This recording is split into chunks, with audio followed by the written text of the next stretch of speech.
Yo, yo, top of the top. How's everybody doing? Can y'all hear me well? Can y'all hear me well? Hopefully you can. Good evening, good evening. Hey, everybody. Good to see y'all. Good to see y'all. Okay, got that right, got that right. Peace and love. Char, what's up? JD, how you doing? How you doing? Shayna, good to see you. Oh, y'all was in here conversing. Okay, I like that. Real Jack Matt, my guy. Good evening, good evening. Miss TT, how you doing? Good evening. Welcome in, welcome in. King, I see you, I see you. Yoshi, melanated, is in the building. Peace and blessings. Juice, what it do, what it do. To the Ace Society, to the Aces and the Acettes, if you know what I mean. Much love, much love. Shayna, King, JD. Make sure I didn't miss anybody. CC, welcome in, welcome in. Glad to see y'all. Glad to see y'all.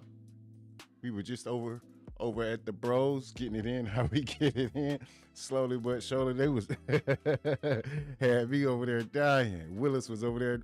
Math wasn't mathing. He was adding it on up though. He was definitely adding it on up.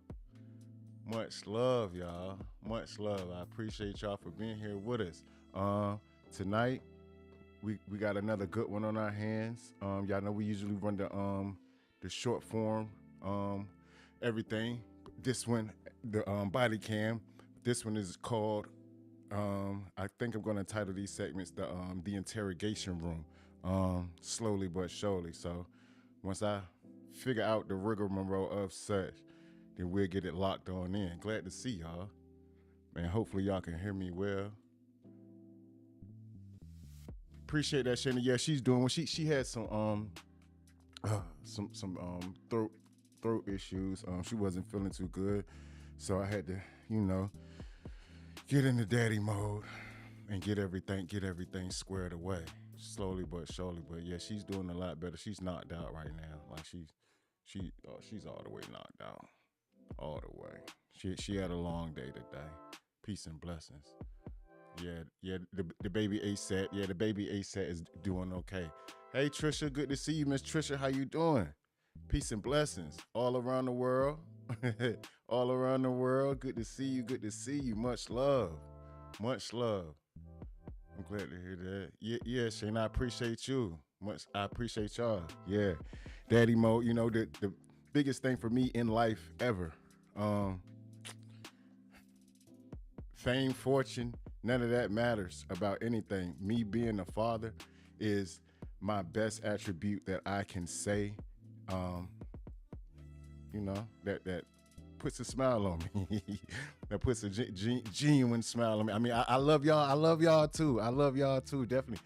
I love y'all too. But me being a father is my numero uno thing at life. I love it. I love it. Shout out to all the mothers. Shout out to all the fathers out there. All the fathers, all the mothers out there holding it down. Got to, mandatory, because we are the ones that set the pivot and set the stone for them. We try to lead by example as best as we can to provide a great ordeal of life-changing possibilities for them. So that's what it's about. That's what it's about. That's my little stinking poem. That's my little stinking poem. Shout out to my brother Uno, my brother. What it do? What it do? Blessings on blessings, chat. I know y'all don't know Miss Trisha Nicole. Y'all can tap into Miss Trisha Nicole if you haven't already. Make her feel welcome at home. Make her feel welcome at home. That's all in the blessings. Uno in the building. Yes, he is. CC. Yes, he is. Y'all already know the vibes with brother. He always going up. Always. That's us. Us, never them. Salute to Char. If I missed you, Char, I don't know if I missed you, Char. My apologies, man. My apologies. I don't know if I shouted you out, yay or nay. But if I didn't, there you go. You know the vibes. It's a family affair. It's definitely a family affair. I love this. I appreciate y'all for tapping in with me.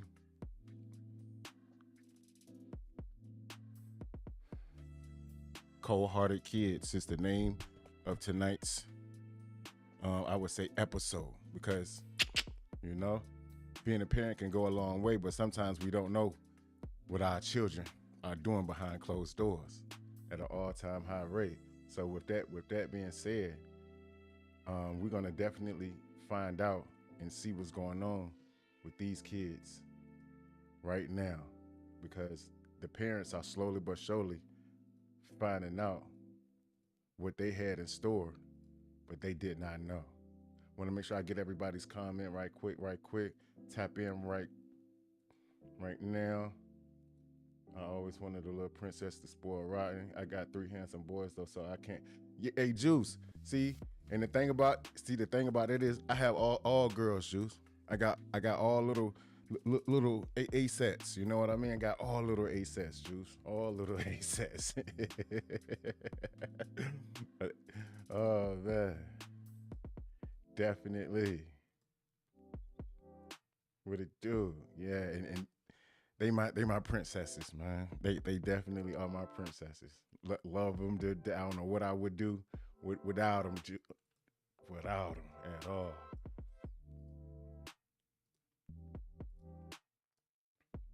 There we go. Okay, I definitely shouted everybody out. Yeah, super, all the way. Okay, well, with that being said, y'all, we got 2 cases on our hands, 2 interrogations on our hands, and we about to get right on into it all the way. So I appreciate y'all for being here, and we're gonna start this off just like this. Let's go.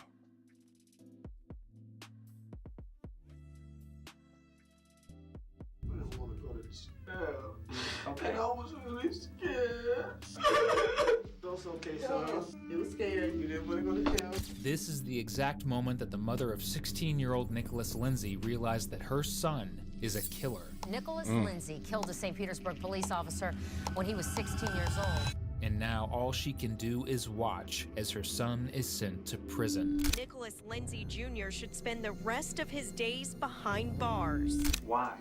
You had a choice. Come on, honey. Come on. Come on, honey. It's done. Officer David Crawford joined the St. Petersburg Police Department on July 13, 1985, and spent most of his career working the midnight shift in the patrol division. To those who knew him, he was a compassionate officer. One carbon copy. What's the carbon copy? Gosh almighty. In real life. Indeed. One boy for sorry to hear that, King. Blessings on blessings. Yes. Blessings on blessings. Don't ever forget. You are blessed beyond measures, King. Blessed beyond measures. Because a lot of people in this world can't have one. So just know all the way, you are definitely blessed beyond measure. Sorry to hear that. Much love to you too, King. Much love. A devoted husband and a proud father. But on the night of February 21st, 2011, during one of those routine shifts, everything changed. At around 10:30 p.m., he responded to a 911 call reporting a suspicious person near 3rd Avenue South. The caller described a young man walking through a backyard with a brick in his hand, a slender teenager, black, approximately 5'9" to 5'11", wearing a dark hoodie and shorts. By 10:37 p.m., Officer Crawford spotted someone matching that description and stepped out of his cruiser to approach him. What happened next was sudden and violent. The teenager opened fire, hitting him 5 times at close range. A nearby backup unit, which had been called moments earlier, arrived to find Officer Crawford in critical condition, lying on the pavement. He was rushed to Bayfront Medical Center but died shortly after from multiple gunshot wounds. In the hours that followed, law enforcement launched the largest manhunt in St. Petersburg history. More than 200 officers from the city and surrounding agencies established a perimeter around the downtown area, combing every block for the suspect. And it wasn't long before they found their first real clue: CCTV footage from a nearby surveillance camera. The surveillance footage... I don't know if I shouted you out, Miss TT. Appreciate you, Miss TT, for being in here. Much love. Yeah, and baby A-Set is doing well. Appreciate that, Miss TT. Footage was released to the public in hopes that someone might recognize the person captured on camera, which didn't take long at all. Shortly after the video aired, the parents of 16-year-old Nicholas Lindsay contacted police. They believed the figure in the footage was their son. His clothing matched, and more tellingly, his Nike flip-flops were missing. That detail mattered. At the crime scene, investigators had recovered one black Nike flip-flop near Officer Crawford's body, and the other several blocks away, which were... he done lost his flops, chat. He lost one of his flops. But that's crazy work. He hit that police officer 5 times, close range, man. And he in the goddamn photo eating the money. Get out of here. Clear signs that the suspect had fled on foot and lost his shoes while running. Too young. In the face of this evidence, Nicholas was brought in for an interview, but he wouldn't come alone. The following footage has been provided to us by the St. Petersburg Police Department. So, I don't know how y'all want to do it. We need to leave? No. Okay. Just sit down for a second. Mama look pregnant right now. I'm so proud of you, son. You made a big step. You made a big step. I'll let you talk to Dominique. No, you can't talk to nobody right now because they think you're calling them. I'm trying to keep Dominique out of this for right now, okay? You did a good job, and I'm Took him proud to the of park. you. I love him. I know You'll see him again, son. You'll see him again. You'll see him You'll see him again. You want us to move over here? Yeah, you guys want to stay in? Yeah. Yeah. We stay in. Yeah, could you move over there? I also will. You need to dry your face up, son. So we talk to him. What's your name, sir? Nicholas. Nicholas what? Okay, Mr. Come on now. Detective DeLuca. Nice to meet you. Miss White, you know who I am, Yes, right? yes. These are Nicholas's parents, and they had been trying to steer their son in the right direction for years. For starters, Nicholas didn't grow up under easy circumstances. Yeah. He was raised in a low-income neighborhood marked by gang activity and violence. According to family members, his father struggled with addiction and spent time incarcerated, leaving Nicholas to take on more responsibility at home from a young age. Despite the challenges, Nicholas appeared to be on a better path, largely thanks to the efforts of his mother, Deneen. She involved him in local anti-gang initiatives and community programs aimed at steering teens away from violence. Nicholas even spoke to the youth in his community about his experiences, encouraging them to make different choices. At one point, the mayor of St. Petersburg even visited their home and remarked that Nicholas seemed like a young man with potential. That's... So chat, Nicholas, he from the hood. Mom was trying to do everything she could to make sure he was, in somewhere in a good space. His dad, unfortunately, was a smoker. His dad was a smoker. Toting and tooting, hitting the pipe. He was definitely off his rocker at an all-time high. I say, and to me, it's like the circumstances of where you are, where you live, a lot of that stuff matters and plays a part in things that go on in your life. But as you grow older, you are able to control what you do. Like, he knew what he did was wrong. He knew 1,000% sure what he did was wrong. I'm not saying that, okay, because he was from a certain demographic that he had no choice to do this and that and the third. No, you always remember, there's always a choice, people. Always a choice. Same commitment to helping him do the right thing carries on into this interrogation room, as the two urge their son to tell the truth about what really happened. Get up there and talk. Nick. Come on, Nicholas, and talk to these people. Get this ball wrong. You're doing the right thing right now. You're owning up to your responsibility. Nick, in order to talk to you, I gotta read you your rights, okay? Nicholas. And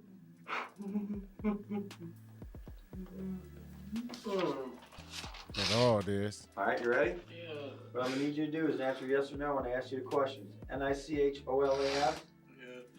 What's your last name? Lindsay? Yeah. Lindsey? Yeah. What's your date of birth, Nick? 2/13/95. How old are you? I'm 16. What's your address where you live? I don't know.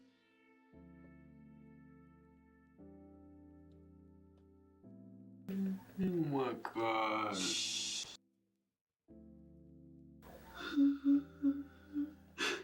Like the face, man. Stop Nick, crying. Listen to me. Talk. Listen, man. Now.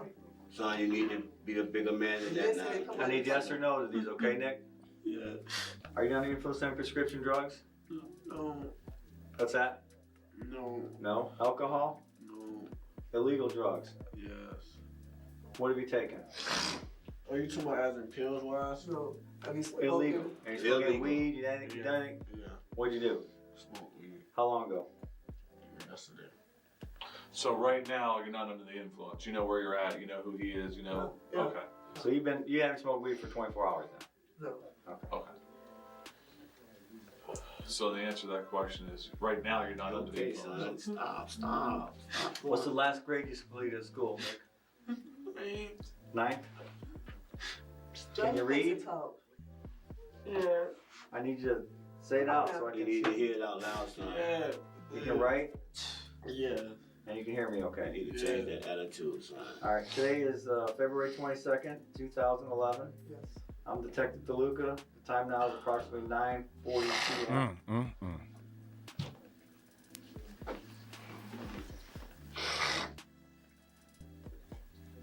Alright.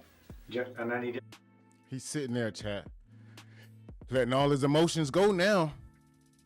All his emotions go because it's starting to hit him. Life is starting to hit him like, okay, I'm here, I'm caught, I'm sitting in this chair across from this officer, and they know what I done did, you know? 0%. Got him in a chair like,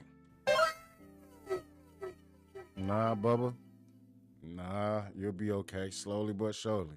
Slowly but surely. yes or no again. Do you understand you have the right to remain silent? Yeah. Do you understand anything you say can and will be used against you in a court of law? Yes. So that's why you need to tell the truth, because it can be used against you. Do you understand you have the right to have an attorney present before you being questioned? Yeah. Do you understand you cannot afford to hire an attorney, won't be appointed to represent for any question if you wish? Mhm. Is that a yes? Yeah. Do you understand you can decide any time to exercise these rights and not answer any questions or make any statements? Mhm. Is that a yes? You need a yes or no. Yes. I mean, y'all ain't got no time now. Wait. You got to wait a minute, son. Do you understand do you understand the rights I've just explained to you? Yeah. Alright. What I'd like you to do is read this last question out loud Oh, and write your answer right there. Can you read it out loud? Read so we can hear you. Having these rights in mind, do you wish to talk to us now? And then write your answer right there. Yeah, close range, 5 times, Trisha. Indeed. And you wrote yes? And then you just sign right there. Son, it's the biggest step you have made in your entire life. This is it. Oh my God. No, it ain't. It's okay, son. This is the price you pay for the things we do. Come on now, straight up and talk to these people so we can do what we gotta do. Okay?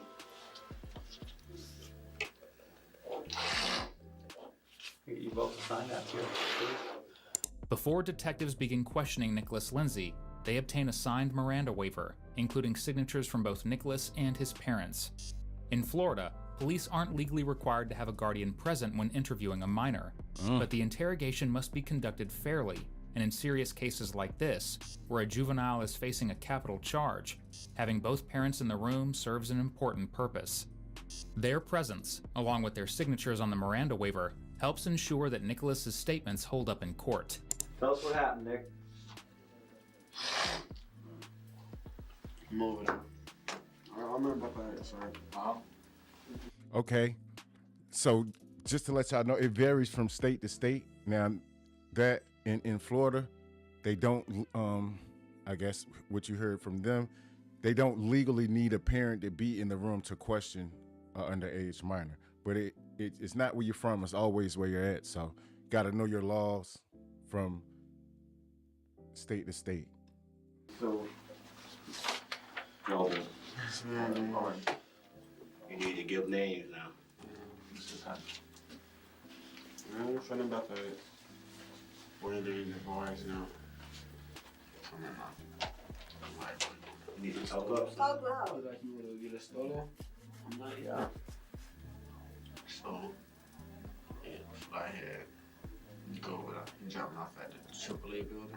Oh, AAA building where?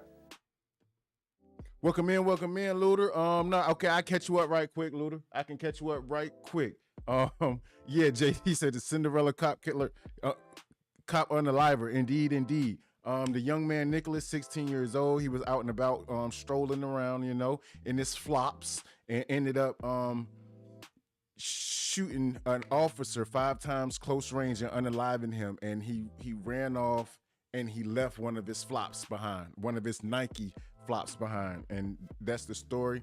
The young lady and the gentleman beside him are his parents, the officer there, and they're interrogating him. And that's where it's at. And his dad is a smoker. Across the street, where it happened at. Okay. I said he was gonna go. Yes, ma'am, Miss TT. Cut down by the dome. So I go over there. It's a white neon. Hey, Jess. Welcome in. How you doing? Good to see you, Miss Ma'am. I looked up and I seen the first police car. Ace-a-nator. So I'm like, Jess, the one that's blessed. Jump the wall, man. The man got shot. He come out of the corner. He tell me to stop. Tell my hand on my jacket. And I do that, I just hear, pow, pow, pow, pow. I still fall. Check my money. This one shoot that. Who dropped you off? It's a boy. And where was he? He said he was going to park the car over there by the dome. Okay. Jamar's. Yeah. Okay, where does he stay? I don't know. How old is he about? About 16. What school does he go to? Gibbs. Okay, do you know his phone number offhand? Okay. Good job, excuse me. So he drops you off. So basically, you guys are just trying to get cars. Yeah. Steal cars or break into cars? Still. Okay. You drive them, right? Yeah. Just joyride? No. I don't know. You're just gonna take a car and do whatever. I don't have nothing to do on it. All right. But you were gonna. One thing for certain, 2 things for sure. Javars is about to go down. he done told on Javars. Javars is about to get located, found, and he's about to go down. Let's go. Steal it. Yeah. Okay. So you go in that AAA lot. What car do you look at? What car is there? It was a white neon. White neon? All right. Did you talk to anyone? No, it's not at the AAA lot. It's nowhere the store at. Yeah. It's in that parking lot. So it's in that parking lot on the across from the AAA lot. Next to that hotel/store thing. Yeah, okay, it's in there. So you go in there. You're gonna steal a car. Did you break into one? Actually, did you get into one or no? Which one did you get into? That white neon. The white neon. That's when the police car goes by. No. One of them parked. Parked right by the store. Yeah. Okay. You got out of the car. Yeah. Jumped over the wall. And where'd you go? I crossed the street way over. And then the light was red, so as I'm coming, walking, I look back, I see him coming around the corner. So as I get to the AAA building, I just don't know, Juice. He just get out the car. He tell me, stop. So I stopped. He's like, take your hands out your jacket. I take my hands out my jacket. Man, I had to take my hands out. I just said shooting, and he fall. I took off running. Well, my slide. Your slide came off. Okay. Congratulations, Looter. My guy. Something like Bones, huh? I don't know if you ever seen that TV show, but something like Bones. All right. Where was the man parked at? He said he was going to park by the dome. No. The officer. Oh, he had a park like right outside of the building. Okay. And when he told you to come here, were you starting to head toward the dome and you turned around and come back to him? I was walking towards the door. He told me to stop. Okay, and then he turned around and came back to him? Welcome in, Shonda. I just turned around. Okay, how far away were you from that officer at that time, approximately? If me and you were 6 feet apart as a gauge, how far away were you from that officer? From here to the wall, from here to that wall in the other room, or what? Probably from here to that.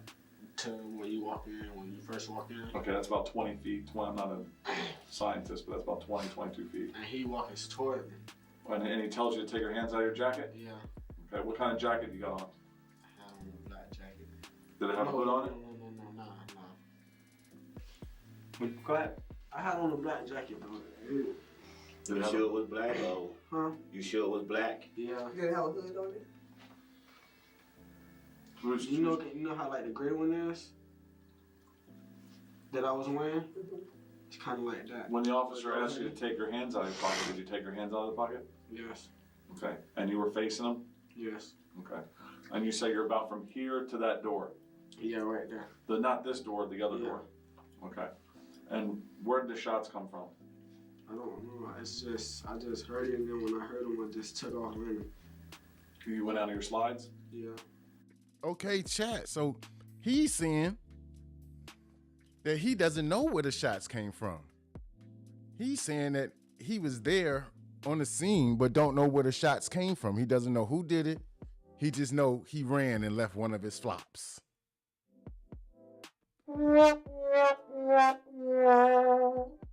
We definitely gonna find out what's going on.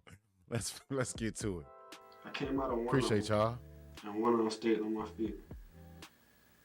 What'd you do with the jacket you were wearing? Huh? What'd you do with that jacket you were wearing? Burned it. Burned it? Mm-hmm. Where at? Over there. But what I was telling you about? Over by 8th Avenue and 14th Street? Who burned it? You did? Who was there? Nobody, just me. All right, so you were in this white car. You said you couldn't jack the column though? You were in this white car, but you couldn't get the column popped? Yeah, I couldn't get the ignition to come out. Okay. That's how you start them, obviously. Yeah. Big shout out to CC for that $5 skabibbles going towards the A Society. Appreciate you, Miss Ma'am. Much love, much love. Always, always. Thank you, y'all. We do it for us. You know, we do it for us. Thank you, ma'am. Okay, so you just left it? Yeah. How did you Big get in the shout car? out. I got through the door. Did you pop it or just work it? I popped it. Not the window, I had Yeah. did the lock. You bet. Okay, you have a screwdriver? Yeah. Okay, did you leave the screwdriver there or did you take it with you? I threw it as I was running. Okay. After the shots? Yeah. Okay. And who else is there besides Javaris? Just us two. Okay. And we've interviewed some of your family members, to be honest with you, your nephew, your uncle, and stuff like that. Who did you tell what happened? Nobody. Yes. You When you walked in the house. dude, we talked to some folks. I told my cousin. Who's that? I didn't tell him that the other person did it. Because I didn't. What'd you tell him? When I walked in, I was like, bro, the officer got shot, bro, and I was there. It was like, Nah, Sonic. This not a Kia boy, cause he was he was using his 2 feet to transport all around the world. No, ma'am. you lying. I just left it at that. Yep. Who'd you tell that to? My cousin. Which cousin? His name Cooler. I don't know his real name. How is he? Tall, fat, skinny? He tall and skinny. What's his hair? Got dread. What kind of cars does he drive? I don't know. He be in all type of cars. What kind does old lady drive? Huh? What kind of cars does baby mama drive? I don't know. He got so many businesses. I got you. All right. Who else you tell? That's it. Before moving any further, it's important to understand Nicholas's story so far. He claims that he and a friend had planned to steal a white neon parked near an AAA building. However, Nicholas avoids giving a direct answer on how he broke in. But this is something the 911 caller can answer for us, who had originally stated that he saw the suspect holding a brick in his hand. Presumably, Nicholas used this brick to break into the vehicle. According to Nicholas, Okay, so no Kia boys, but a Dodge Neon boy. the car wouldn't start, and that is when Officer Crawford pulled up nearby. So far, parts of his story align with what investigators already know, but what comes next doesn't hold up. Nicholas says he heard gunshots, saw the officer fall, and then ran away, which is a lie. What he doesn't realize is that police are holding back a critical piece of evidence, something so significant that even his parents will step in and pressure him to finally tell the truth. Anyway, that you think I'll be able to be back home? Well, here's the thing. Hush. I want to be able to be like my brother. That's okay, honey. We're working. I wish this would never happen. I wouldn't be able to go through this. Why? Why did it happen? That's the question. Why did it happen? It didn't have to happen. You were just boosting a car. Why did it happen? I don't know. I really don't. Do you have an idea? I don't know why this happened. I haven't even talked to him since. Well, there is a little bit of an issue, okay? And you already know what the issue is, okay? And you're having a hard time with it. You're obviously having a hard time with it. Because I want to be able to be home. I understand that, but I think it's a bigger issue than that. That is. You don't want to say it. You don't want to say it You in wanna front of tell mom and them in dad. You front don't of want to mom and disappoint them. We're not disappointed. No. Okay. That's the true statement. Listen, This is important what he's about to say. there's a witness that saw this happen. Okay. That saw everything that happened. God. Okay. There's only one person there with the officer.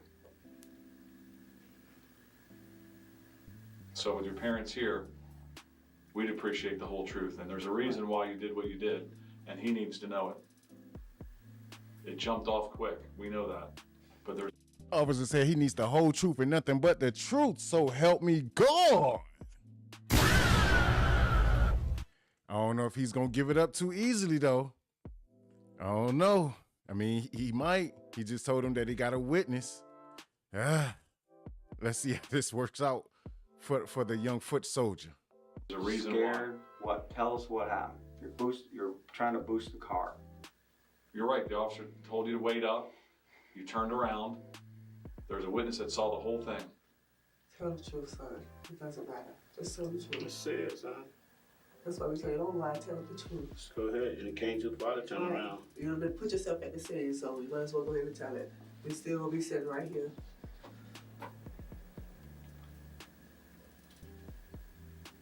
Tell the truth. Come on, Neon boy. Let him know. We're shaking. You already caught, my guy. Just want to go home. Tell You're the not truth, going son. home, buddy. Let's do this now. Come on. Let it out. You're Come not. on, son. Come on. Go ahead and let it out. You came this far. Come on. See, Chad, he still think he can go home. He has the possibility of leaving out that room right now with his mom and his dad. Nah, Bubba. You're going down. They got you, they got the witness, they got your Nike slide. And they saw you trying to break into the Neon. Well, not trying to, but actually did. They got you, Bubba. That's all. They just need you to say and have it on record of you admitting. Let's go. Tell him. It doesn't Say matter. it. We still feel the same way. We're Just tell the here truth. for you. We're not turning our back on you. What did I tell you? Tell us Take the same. responsibility. for Just what get you it off did. your chest, bro. Please. Please. For me, I'm asking you to do this. Alright. Everything I told you that happened is true, but you canceled your side of it. Okay. Then tell us what happened when the officer came up and told you to turn around. Tell us what Definitely, happened. Trish. Stop. Pull a little Stop. tink tink. I was already scared because I seen it coming. I was scared because I had the gun. Big bubble. I didn't want to go to jail. Okay. And I was really scared. So what happened? Tell us what happened. That's okay, son. Don't you start. Nah, we not going for it. We not going for it, Bubba. You wanted to be out here playing GTA at an all-time high rate, and now you sitting in the corner trying to come up with these crocodile tears. No, sir. Not at all. Tell him, son. Marcus, welcome in, welcome in. Tell him, son. You already told him. Go ahead and tell them what you did. You were scared. You were CC. scared. You didn't want to go to jail with a gun on you. What happened? Yeah, exactly, Yoshi.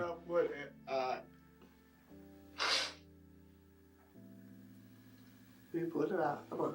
You was already there. Come on. Let's take it on through the door. I thought it was on safety, but it wasn't. And I pulled it out on my finger on the trigger. Then when they started shooting, he reached for his gun. Thank you. I had to do it because I didn't want to die. I'm sure now. I'm so sorry, y'all, but y'all, officer. Let me ask you this. Oh, Daddy, I'm sorry. Nick, let me ask you this. Mommy look like she about to have another little baby on the way, don't she, Chad? Why? Why? You had a choice. Why did you pull the gun versus raise your hands? Cause when I pulled it out, he already went to reach him and it went off. Cause you were pulling. Okay. It went off. Okay. How many times did it go off? He went off the first time. There we go. Then he went to reaching for his gun. As he went to reaching for his gun, that's when they aiming at him. And you shot how many times? How many times did the gun go off? I don't know how many bullets was in there. All right. You shot till it was empty? Yes. Nicholas's claim that he believed Officer Crawford was reaching for a gun is contradicted by two critical details.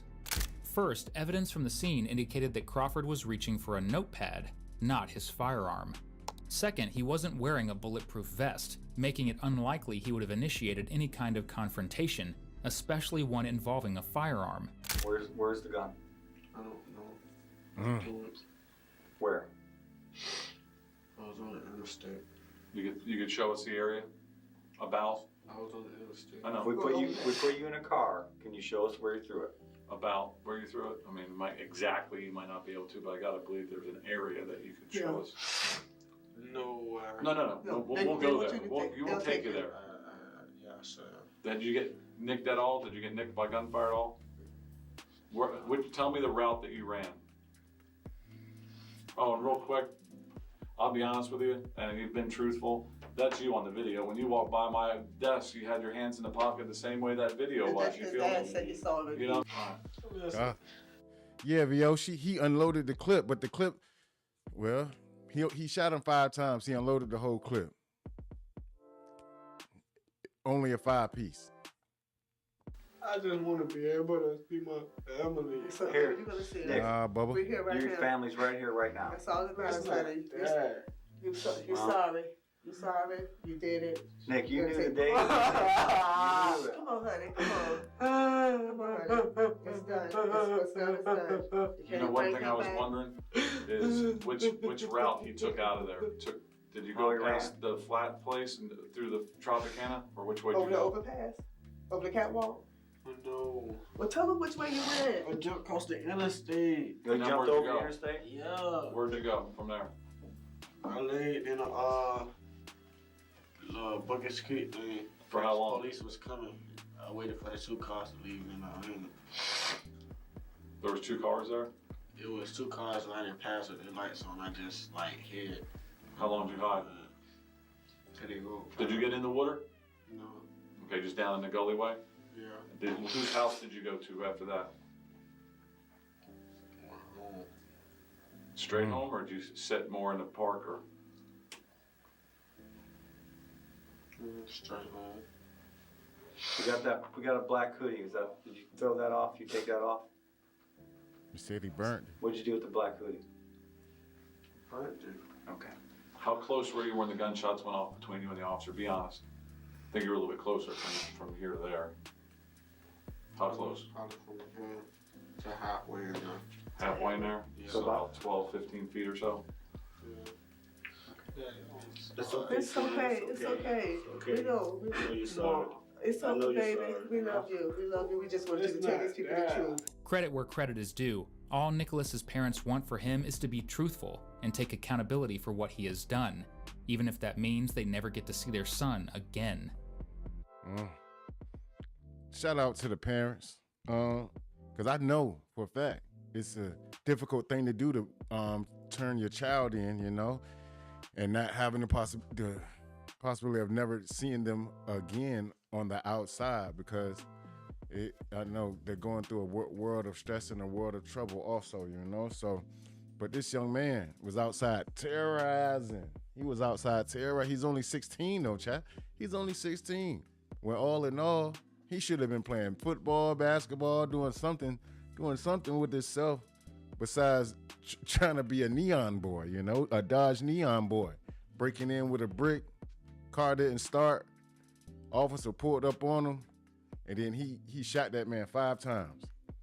And unbeknownst to him, that officer also has a family. He wants to see his family, but that officer also had a family. You know what I mean? So it's a lose-lose when it comes to this right here. Definitely. And Nicholas's next statements will be the consequences of his parents being upright and honest people. You made a bad decision. You made made Johnny. When you said you aimed it at him, what part of his body did you aim at? I aimed like towards his stomach. How many times do you think you shot him in the stomach, do you think? You know, the guy don't really like shoot straight. It's like jump, so I don't really know. Okay. Can you point to the gun where the gun's at? What kind of gun is it? 380. Revolver, semi-automatic then? Shoots little casings out? Yeah. Things fly out. Where'd you get it at? I bought it from somebody. Did you test fire before that time? You already know. He's cooked before you bought it? all the way. You never shot it before last night or this morning? You said it didn't shoot straight, jump. How do you know that? Cause I shot it last night. You Oh, know okay. how you shoot it on. I know. Come on, baby. How many bullets were in the gun? I don't know. Did you get it for free or did you buy it? Bought it How long ago? probably about a week. How much you pay? Exactly, Uno. Shut the damn door. Cash? Yeah. All right. Who'd you get it off of, you know? Who'd you get it off of? I don't know. So you were by yourself the whole time? This is crazy. You just going to boost the car? What about this rock thing? Yeah. What was going on with that rock? I don't understand. You want to use it to break the window? I mean, Yeah. What was up with that? I hit the flathead in the ignition. oh, Oh, okay. When People saw you. you're breaking pieces off and picking little pieces to get up, smaller like one in to your bust the pocket. ignition. Trying to slam it to get a nice size piece I could just hit the rock. Oh, Hit the screwdriver hit the with it. ignition. okay. So you never got the piece off the brick you wanted. What'd you do with that piece of brick? Where'd you throw that? I threw it in the, I don't know where I threw it. I forgot. In the alley somewhere? Oh, Alright. Alright. y'all satisfied? I mean, I know you're not No. satisfied. No, we appreciate it. We appreciate him being honest. I mean, Yeah, that's what I told him. that had to be hard. Yeah. I apologize, y'all. He want to be seen so bad, y'all. Come here. Come here. Can y'all see this young man? No, y'all can't. Come here. Can y'all see him, chat? He little, but he want to say hi. He just nosy. That's all. Always being nosy. My apologies, y'all. God. I know it is. It's not easy. I told you in a million years I would have never expected to hear him You say need to this. drink But you got water and all. So we'll get you some Nosy more. We're stuff. gonna let you sit here with him for a little while longer. Collect your thoughts. my other son still here. We'll see. I We'll think see. maybe if he is, if he's here, we'll let him come in on his phone. I'm so sorry, y'all. I really am. Don't worry about nothing, son. Just be strong, okay? Okay, I love you. Just remember, I'm here for you. This is what we'd like to do. We're interested in getting that gun Yeah, I back know they for a are. lot of reasons. Yeah. You know what I mean? So what we're gonna do is, Long time, though. yeah. What's up, man? How you doing? Long time. How you doing? I'm doing good now. I got a win license now. Good job, man. Take care, man. Some Oh, people. yeah. He's gonna be in my crew. I'll take care of him. He's 16, Marcus. Okay. Does he need a breather? He has a he Well, uses a nebulized I mean, spray. is there one at home? Yes. All right, we're gonna be a couple minutes. Write my cell number down Okay. and, Okay. We'll get it in his phone. Here, I got it right here. I can work my car, my cell's on it and everything. yeah, call him and we'll make sure he gets it. Okay. He has medicine at home. Yeah. I'll get one also. I gonna get something to eat. We'll get you something. We'll get you something. We'll get you a burger or something. We want you to point to the area of the gun, and the family wants you to do that as well. Exactly. Officer Pete's gonna go ahead and take the. We know him. We've been knowing him for years. The hard part is over with, okay? The hard part is over. We're not going nowhere. Be strong, We got you'll you. be okay, okay? All right. Hey, Mom, listen. You got your mama. Okay. Mr. Lindsay, I want to appreciate your Good. cooperation. For sure, Texas would have definitely, JD, definitely gave that young man the needle. Sit down. We have to put these on you, okay? That's all I want. Mr. What? I appreciate your cooperation. Not many parents would do what you did. You know, keep him out of the camera light. We're the best we can. You gotta understand. It's gonna be It's gonna be- it's gonna be- There's only so much we can do with that. They're actually following us around out Trying there. to find out. Yeah, it's okay. It's gonna. Yeah. If you want to, and then you can first. Front. Okay. Thank you very much, bro.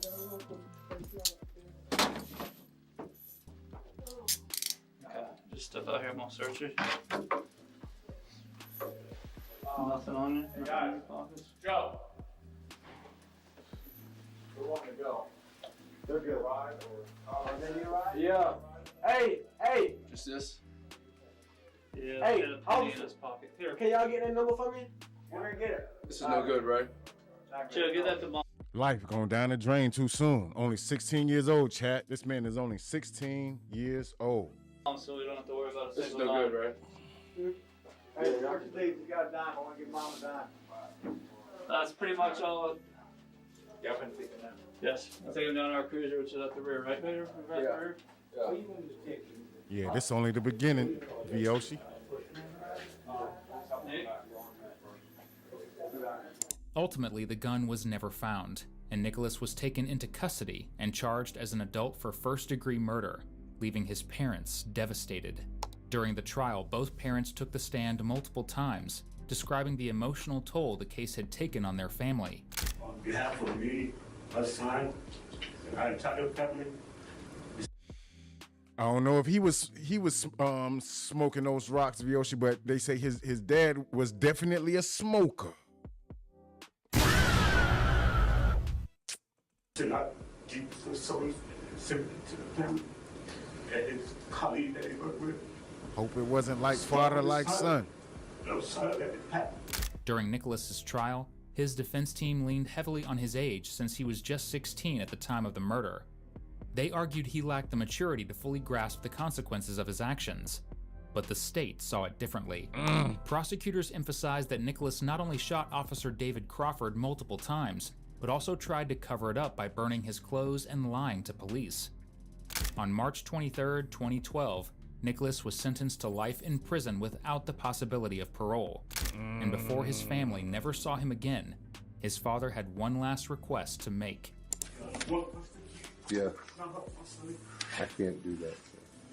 I can't do that. Real Jack Mack, you smacked that one. Okay. Sir, on page 3, I believe Derek Little was brought to your court this morning by detectives. But the case took a turn in 2016. First tonight, a teenage cop killer gets a second chance at a resentencing hearing. Nicholas Lindsay killed a St. Petersburg police officer when he was 16 years old. Well, since then, the U.S. Supreme Court ruled that life without parole for juveniles is unconstitutional. The U.S. Supreme Court ruled that mandatory life sentences for juveniles were unconstitutional, leading to a resentencing hearing. In October of 2013, Nicholas fought to appeal his sentence as a result of the U.S. Supreme Court's ruling.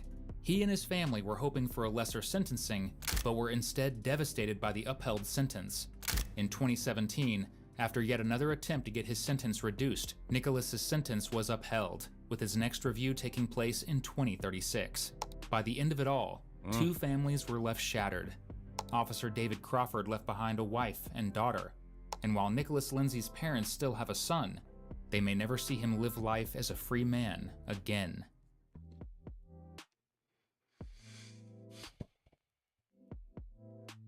Poor Nicholas, right, chat? Poor little tink tink. But at the end of the day, Nicholas was 16 years old. He knew what he was doing outside in that field.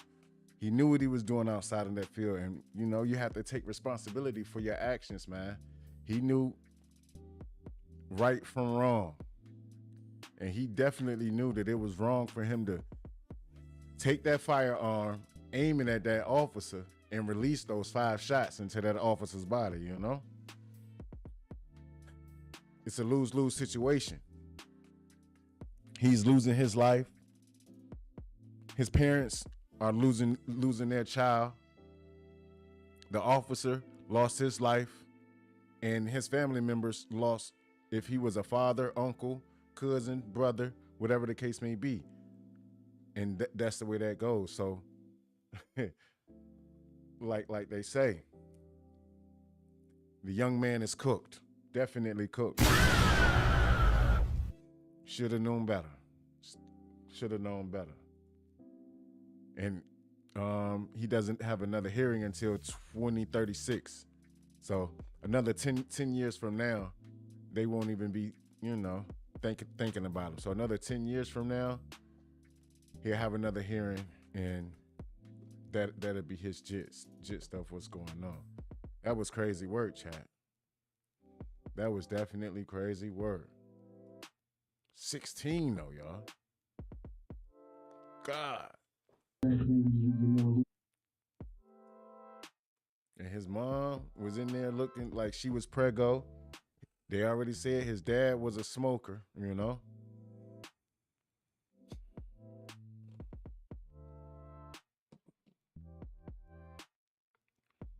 But his mom was also trying to give him the better outlooks of things, as far as having outlets for him to be a better person, big shout outs to mom, big shout outs to dad for being there for him.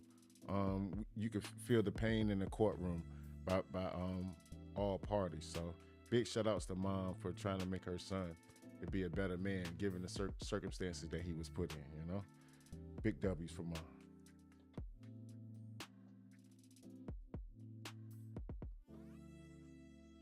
On our next one, yeah, to both families, definite real Jack.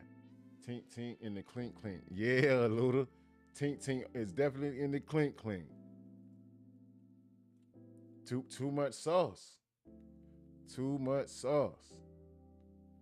My oldest brother, may rest in peace, was 16 when he was on the line. The guy during a deal going wrong, he got tried as an adult, spent his time at juvie until 18 when he was there, and then sent to the farm.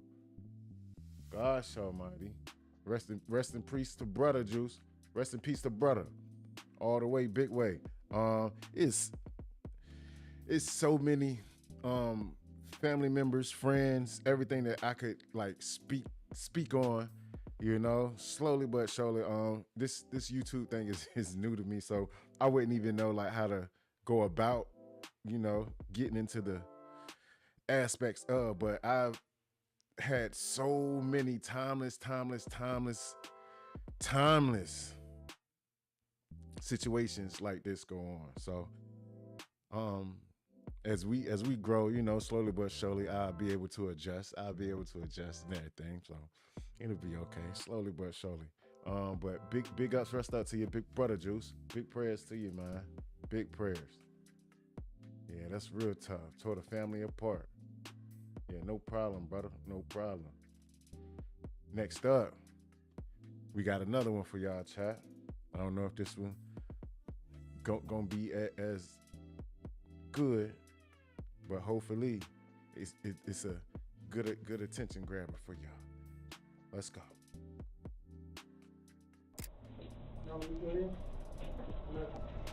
You can sit right there.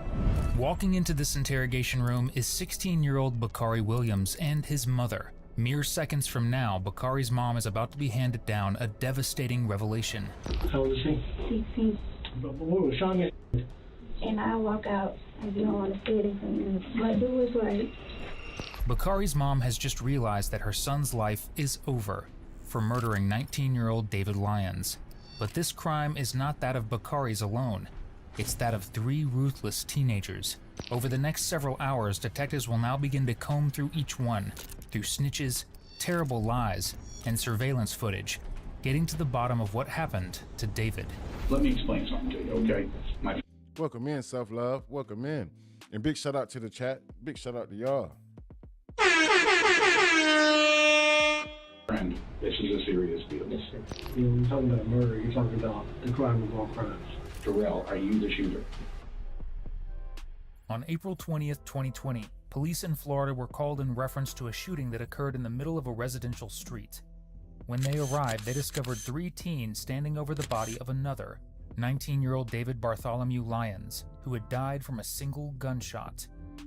It's always devastating to see someone who has their whole life ahead of them gone in an instant, especially when the reason for his death is as heinous as the one police would soon uncover.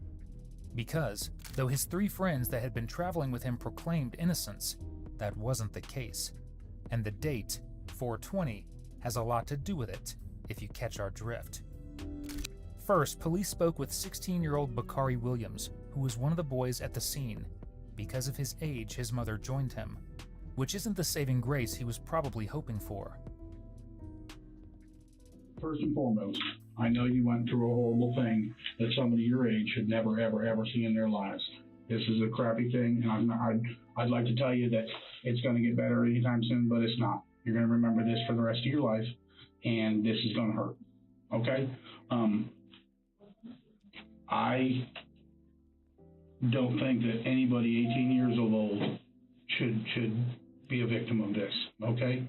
Nobody. From what I know of this kid, he got in a little trouble, but just stupid crap. But he was a good kid.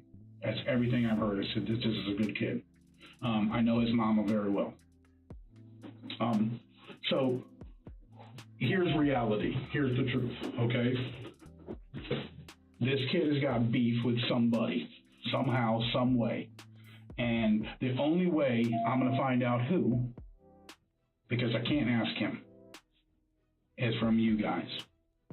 You guys are his friends, his brothers, your buddies, okay? And if he's got beef with somebody, if there's something going on, no matter how stupid or how big it is, I need to know what it is. I ain't really know him. You didn't really know him? No, I was just in the car, just going with him to get him. Okay. Who did he call to tell come get him? I don't know. I was just in the car, sir. Okay. He didn't call your phone? Do you have a phone? Yes, sir. You do have a phone. Okay. He didn't call you? Yes, sir. Okay. And where were you? I was in the car on the left side. On the left side? Meaning the driver's side? Behind the driver. Behind the driver. Okay. Where was he trying to get into? On the right side. On the passenger side, in the back seat? Yes, sir. Okay. So I'm assuming Terrell was driving. It's his car. And you were in the rear driver's side. Behind the driver. Right? Yes, sir.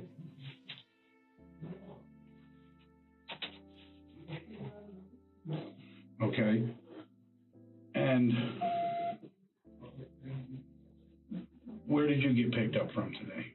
Oh, he picked me up from the house in Coleman. From Coleman? Yes, sir. Okay, and then he drove up to meet this guy. How do we know that we were picking this guy up? I didn't know. Okay. I just know he was like... Who did know? I didn't know. Okay, until he just ended up there. Okay. I was just for the ride. Okay. Okay. So, in a nutshell, what happened? Just he was opening the car door. As he was reaching for the car door, car rolled by. Was the car going the same direction you guys were going, or the opposite direction? I don't even know. I just know I just heard shots. I went down like this. And then got out of the car and he was just there. Okay. Did you see the car leave? So he went down that street. Head the apartment? Which way? Like, all right. He's pointing south on Warfield. Okay. I just want to make sure. Once he got out the street, I don't know where he turned. I don't know if he went straight, left, right. Okay. When you were pulling up, where did you first see him? He was just walking. He was just walking. Was he in the road? He was on the side of the road? Where was he? He was in the middle. He was in the middle of the road. And who said, hey, I mean, did you just pull up or said... He just bailed. Who did? The other kid. Why? His daddy came and got him and said, I ain't talking. I don't understand that, Mama. Do you understand that? I mean, but we were trying to...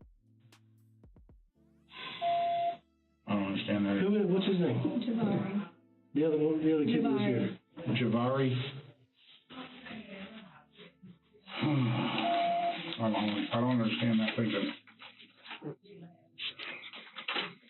Do you know the mama? Can you talk to the mama? We are not trying to railroad anybody. But how are we supposed to solve crimes, solve murders, if we can't get help? If he shot in the would have already say I ain't talking? Now, the three boys at the scene were all friends, though how close their friendships were changes depending on who you ask, and when you ask them. Terrell Shamar Lynham was the driver of the vehicle that David was found alongside. Bakari was in the back seat behind Terrell, and in the passenger seat was Javari Johnson, who, as you've just heard, decided to lawyer up immediately. It's something that sets Bakari's mom here on edge, and for good reason. Because in cases like this, where you're claiming to be an innocent bystander, there's really no reason to lawyer up. It's everyone's right, yes, but at this point all three of the boys were being treated like witnesses to a horrible crime.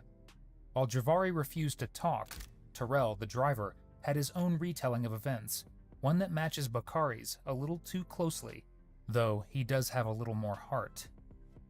But before... Sad case here, chat. Sad case here. Gosh almighty. We're going to dive deeper and find out the little bits and pieces. The young man wanted to lawyer up immediately. He wanted to lawyer up immediately, which he does have the right. He does have the right to do so, you know? And they said that it made even his mom get suspicious of why, because they were treating him like a witness. So why would he want to lawyer up? Never know. But we're going to find out. Let's go. Before we move on to the details, be sure to subscribe if you like watching killers like these teen geniuses get caught in their own lies. That's literally all we do here. I stopped to get him. As soon as he opened the door, I heard, ow. And that's when I looked. I was driving, so I just looked. My car still driving, so I just looked back, and I was like, what the f***? And then I just looked. I seen him like this. Then when I seen him like that, he was like hopping, trying to, I guess he thought they was still shooting or something. Then he was running, then I jumped out of the car, threw the car apart, took out running after him, grabbed him. And then he just, when I was about to grab him, he dropped and I grabbed him. I was trying to find out where he was shot at. And then blood was coming out, and that's when I ran to the car. They was coming, and I just snatched one of their phones. I said, call the police, call the police. I snatched, and that's when I talked to them. Then. Okay. Did you see the vehicle they were in? It was a white car. White car? And like I told you, where my car was swimming, they took off up that road. My car is right here. This is the car. Then we just heard shots. And that's when I turned around, I was like, he was doing like this, and he was like hopping. Then I just jumped out the car, and I just took out running. And he dropped, and I took out running towards him. While I was running towards him, he dropped. Welcome in, dog. That's when I went to stand over, I was grabbing him, trying to see where he was shot at. And I was like, call the police. And I ran back and grabbed their phone. And that's when I was talking, and that's when y'all came. Okay. And did you see which direction this car came from? This white car came from? No, I just knew it. When I was driving, so I wasn't really paying attention. I knew it didn't come from the front of me for a fact, because I was seeing it. Okay. And do you happen to know what kind of car it was? Like I said, I think it was a two-door Hummer, a white one. But I don't know for sure. It was a small car, so I don't. It could have been a small four-door, two-door, but I knew it was white for a fact.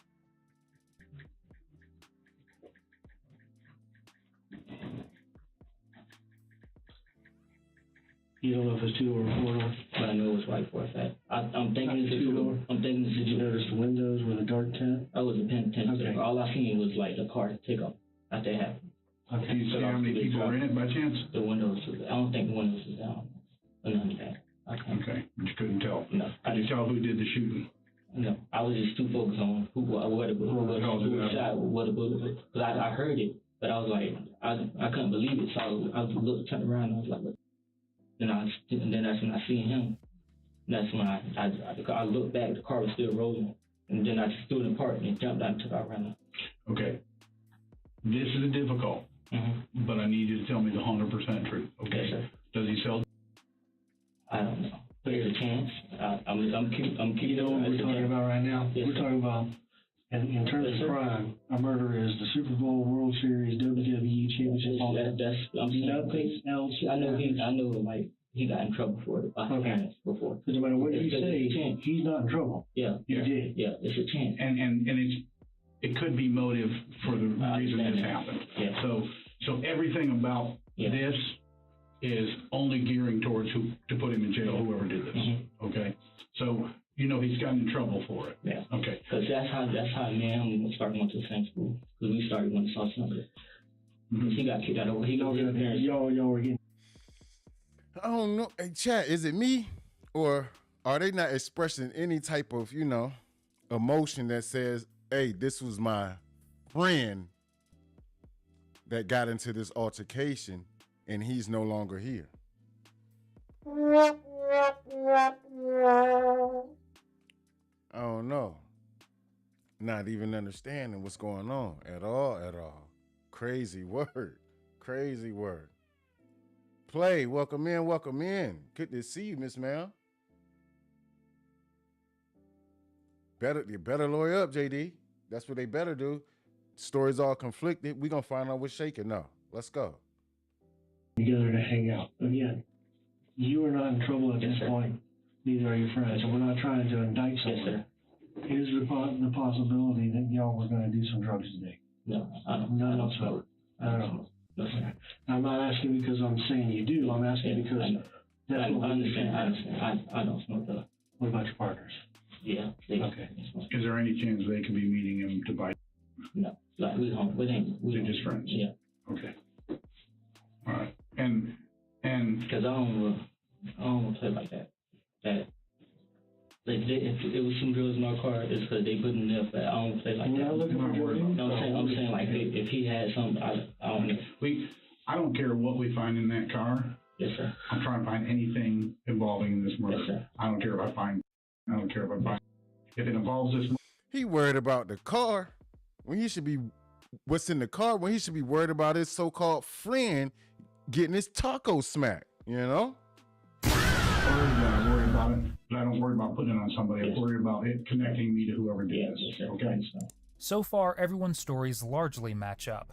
Unfortunately for them, those stories don't match up with the evidence. Like the fact that David was actually shot while sitting inside the car, not approaching it from the outside. On top of that, Terrell has no problem admitting that David may have sold substances. Bakari, on the other hand, insists he had no idea. That's a big turn of events, chat.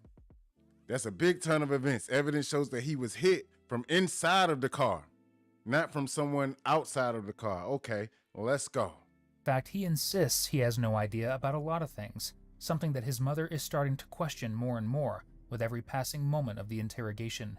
I don't get it. I don't understand it. Why you wouldn't want to find out who killed your friend. Yeah, maybe it's just Dad's knee-jerk reaction. Hopefully, I think that's what it is. Let's hope he comes off of it because he's from Miami.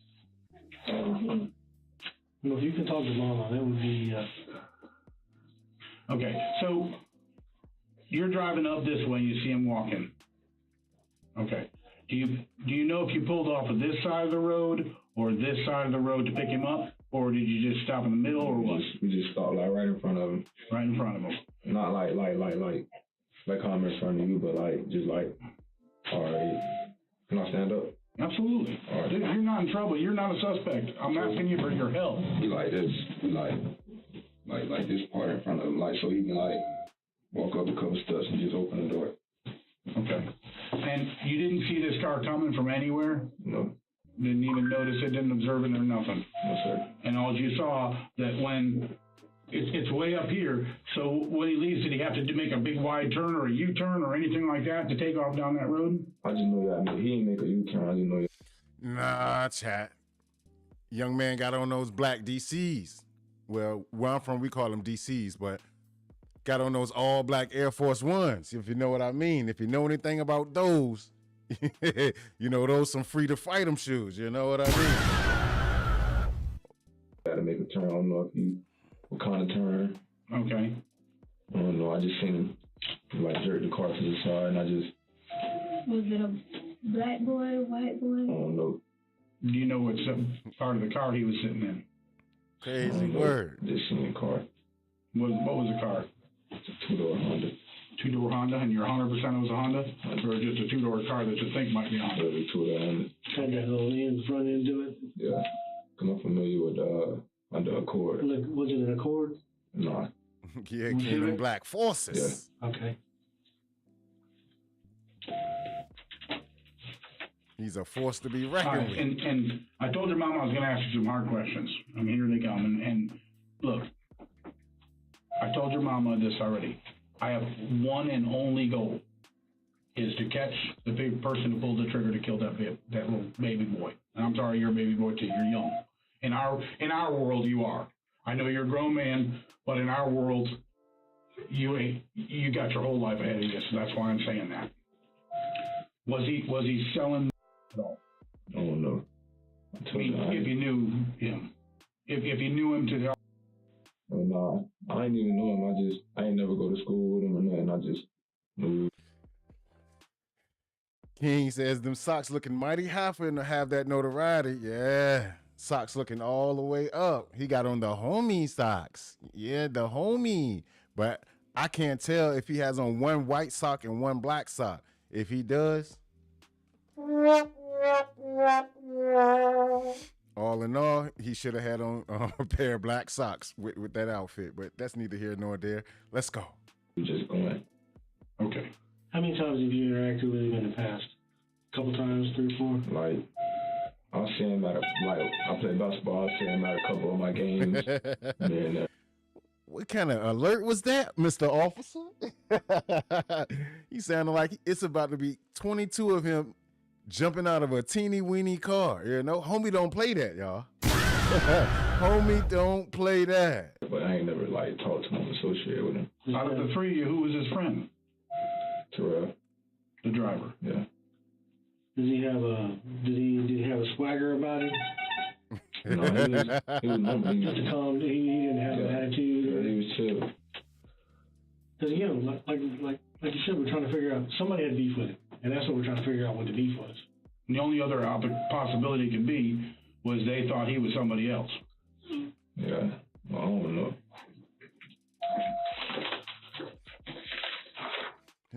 His donut order might have pulled up. His DoorDash donut order.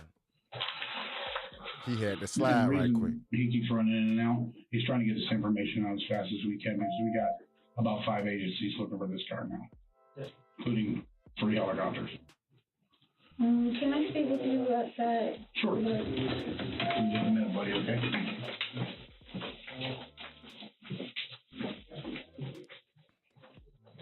We're not this way. I'll say right one.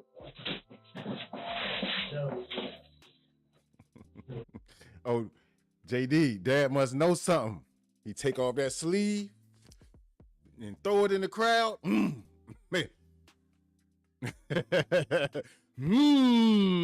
Let's go. Being called a baby boy doesn't exactly vibe with the whole gangster thing Bakari is trying to present out on the streets. Neither does having your mommy in the interrogation room with you. But even worse than having your mom in the interrogation room with you is her asking to speak with the detectives privately, because out there, she can speak her mind. And in this case, it doesn't seem like she's the type to try and beg detectives to see her son's innocence, because at this point, even she is questioning it. A little while ago, I told the other young man that was in here, when you're talking about murder, you're talking about the crime of all crimes. The Super Bowl, the NBA championship, the World Series, everything. Nothing else matters leading up to that crime. Now, I say that because many investigations involved me talking to people that were involved in criminal activity, but it didn't matter because I was trying to get to the murder. You know what I'm trying to say? Sure. And a lot of times I was able to help people out with other stuff because I was trying to get to the murder because I don't care about that other stuff. I don't care about the drugs. I don't care about the driving. I don't care about I don't care about that. All I care about is the murder. Okay? And if you're worried that we're trying to hink you up, I can promise you we're not trying to hink you up. Okay? I know it's hard for you to trust police. I don't know if you've ever been in this situation before, but I'm telling you, Moya, you can trust us on that. We are not trying to do you wrong, okay? So if there's anything you think about this other victim, maybe in retrospect, maybe you know a little bit more, maybe you had a better, more deeper relationship. That helps us work towards that. Okay, no matter what we're doing, the trigger man is what we're after. Okay. All this other stuff is just nonsense compared to that.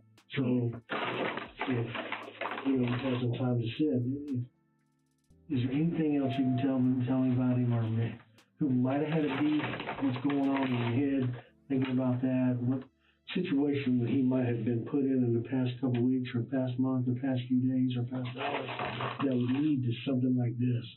Word on the street, word in the book, you know,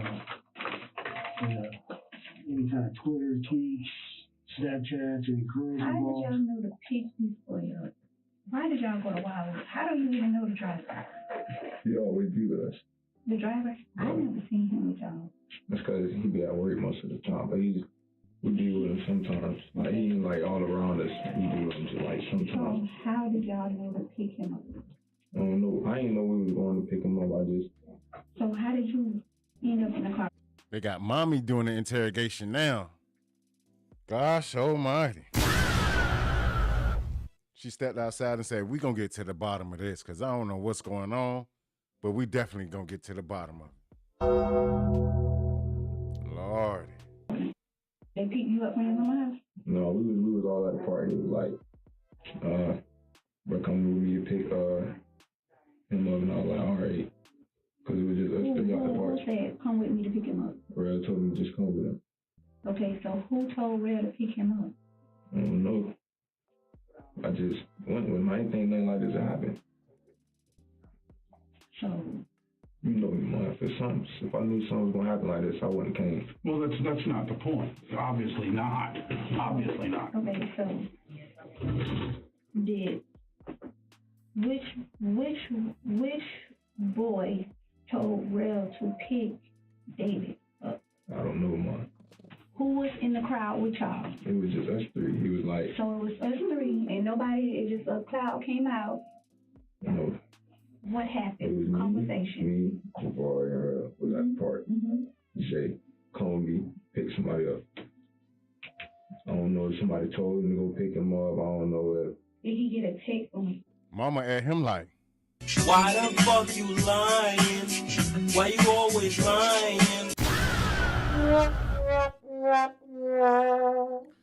My brother Uno says mom needs to let these folks work. Yeah, she might mess around, brother. Indeed. Y'all, if y'all are new to the scene, I appreciate y'all for being in here with us, going through what we're going through, breaking this scene down, case by case, tidbit information by tidbit information, because we only can get what they're giving us. You know what I mean? But if you haven't already, make sure you double tap on my brother Uno and follow the Ones Detective Agency immediately. Let's go, y'all. Oh no. Was he Snapchatting? Oh no. Where was Vari? He was all at the party. So Vari didn't speak up at all either? So it was just y'all three? We all just got in the car and we just rode with him. We didn't think, oh, somebody gonna get shot today, or you little JD. I don't even know. I don't know. I just know we were going to pick somebody up. Did you know he was picking up David? Did he specifically say let's go pick up David, or he just randomly said somebody? Yeah, he said somebody. Y'all want to come with me to ride and pick somebody up? That's what he said. Y'all ain't asked who?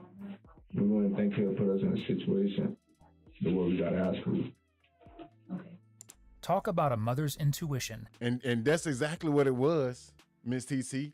But the bad thing is mama getting more, because mama know how to address him. Mama know for 1,000% sure that her son is a liar. She knows how to, how to talk to him, how to, make him feel comfortable. And she also knows how to pull that information about him. You know what I mean? She's been doing it forever and ever. So she knows how to work him. She knows the cycle. So she knows what she's doing. Her rapid-fire questions prove that for her, things aren't adding up. Not in the slightest. And for the first time, but not the last, Bakari starts to sweat. Because in just a few moments, police are going to perform a gunshot residue swab. Okay, this is the same thing I did to Terrell, and like I told your mom, it's not to say that you shot him, okay? It's to say that you didn't. All right, that's exactly why we do this. Because some time in the future, some lawyer's going to ask me if I did a gunshot residue test on you.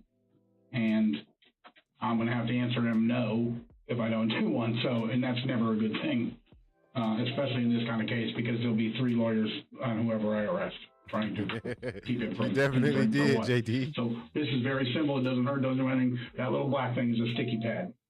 Okay? What I'm going to have you do with this one is I'm going to have you hold your left hand up just like this. I'm going to take that sticky pad and do this. And then I'm going to put it back in here. We're going to do the same thing with the right hand. Okay?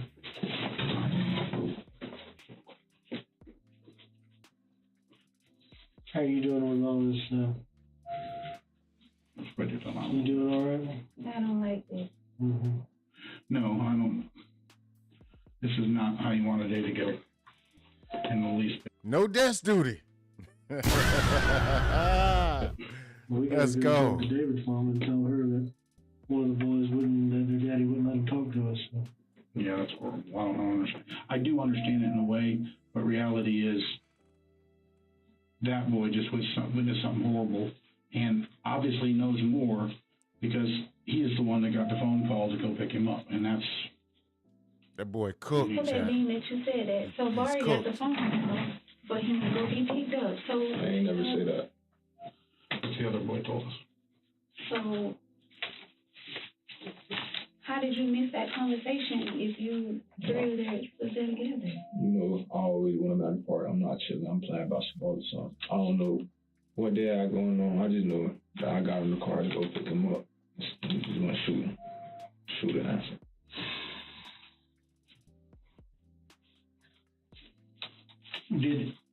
When he got shot, did he run? Did he move? Did he do anything? Yeah. He went to like stepping backwards. And then he just got down, like he didn't fall backwards like on his back. He sat down like, feel me? Like, and then just laid down. Did the older boy have any kind of like remorse or? Yeah. He was like, call the police, and everybody just froze.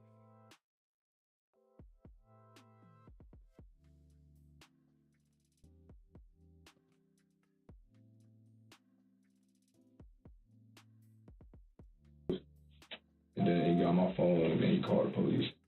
Bakkarri. Yeah. Because when he ever got shot, he dropped his phone. So I picked his phone up. And I was trying to call the police, but on iPhones, you know, you gotta type on the pad or whatever, and I couldn't use the emergency call. So he got my phone, and I gave him the phone. I said, "Honey, you call him, because I don't know what to say." How long did that take to come back? This could take 3 days. It could take 6 weeks. No problem. I mean, I don't expect anything to be honest, but I have to rule them out. It's just part of it. Yeah, you haven't shot a gun the last couple hours today. They got a good little lab, up the other lab, and it depends on how their backload is. They can get to it later. It takes some time. All right, is there anything I didn't ask you? Anything at all, that even the tiniest, minute thing that you can think of? You didn't think about that boy, Mama. No matter if you didn't know him. Exactly. And yeah, King got that boy in there folding like Foot Locker white tees, you hear me? Got him folding like paper mache. Or origami, if you know what I mean. Goodness gracious. Whatever. You heard how his mother was breaking down. That's not right. He has a niece. He got sisters. He got his mama and his daddy. And they're real good people. I know his family. I love his mama. His mama's a great woman. She is a nice person. And I walk out. I don't want to say it in front of me. But do what's right.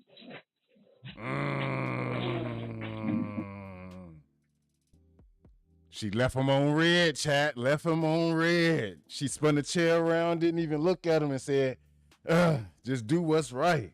Gosh almighty. Now, if your mama get in there with you, my guy, and she just get up and tell you do what's right, she knows what's going down. She definitely does. Gosh almighty, she own one. We gonna find out and see what's the word. Let's go, y'all. You didn't know that he sold drugs or anything like that. How about his girlfriend? I don't even know if he got a girlfriend or not. Is there any questions you got for me? What happened? Well, I'm gonna catch the guy who shot him, and I'm gonna put him in prison for the rest of his life. What's gonna happen? Listen, I'm sorry, I didn't know. Here's the thing, okay? The only way these get solved is if people tell me what's going on. I don't give a shit about that snitching bullshit. I don't give a shit about any of that street justice crap. That don't mean nothing. That's child's play. Reality is, we're the people who take care of this at the end of the day. And we're the ones that put these people in prison where they need to be for the rest of their lives. So, there is no such thing as a snitch. That's all crap. And you'll learn that later in life. But realize right now that every little bit of information you can come up with is going to mean something to us. Okay? And if you hear something, I'm going to give you and your mama my card with my cell phone number on it. If you hear something, if something comes up, somebody says something, no matter how stupid it sounds, you call my phone. I don't care if it's 1 o'clock in the morning, 4 o'clock in the morning, 5 o'clock at night. It don't matter. Okay? You don't have, as far as Facebook account, what's his name? No, I ain't got a Facebook. You don't got Facebook? You got Snapchat? Anything like that? He don't get on social media and stuff. He young. I mean, I'll be honest with you. It looked like he wanted to talk. Looked like his mama wanted him to talk. Looked like his daddy didn't want him to talk. I don't know. I asked some I appreciate you talking. That is us. That's me. That's my cell phone number in the top end. like Wade to Braun, like T-Mac to Carter. Well, I say she even did an even better one. She did it like Bugs Bunny did the Jordan in Space Jam for the long haul. You dig me? Oh my stars. She stretched that joint all the way out. Golly. Okay. And I'm gonna give this to your mama. Well, I don't blame you. I don't blame you, but it ain't gonna be for anybody. It's gonna take a while. It ain't gonna be for you. It sure as hell ain't gonna be for TJ's mama. You know what I mean? And unfortunately, this is a horrible, horrible thing that you're not gonna forget anytime soon. It's just gonna stay with you for a long time. And I'm sorry, and I do appreciate you talking to me. Okay? All right, so I'll see you Monday. With that, Bakari is set free for the time being. But as police continue to investigate, none of the pieces of the puzzle the boys presented to them clicked into place. And on the hunt for the weakest link, detectives returned to Terrell, hoping he would tell them the truth once and for all. You came up here. They was on the search for the weakest link, chap, for the weakest link. And they say this one here is the weakest link. So they gonna definitely pry and get something out of nothing, you know, from this young man right here. Yeah, indeed, bro. All the way to Stretch Armstrong, Luda Shooter, halfway across the court. Yeah, King. Indeed, all the way. And he got on a corn hoodie. Okay, let's see what type of psychedelic moves he's about to make with this right here. Anybody know corn? We know. Let's go. You're on free will, right? Okay, I didn't force you or anything like that. Be glad to come up okay. Something you tried to use that against her before?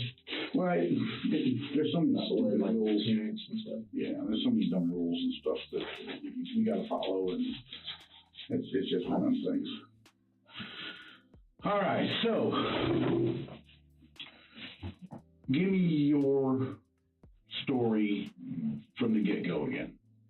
Like, you talking about like as far as like wanting to get in? Yeah, what happened from, say, the time you picked up your friends in Coleman? And no, I didn't get them in court.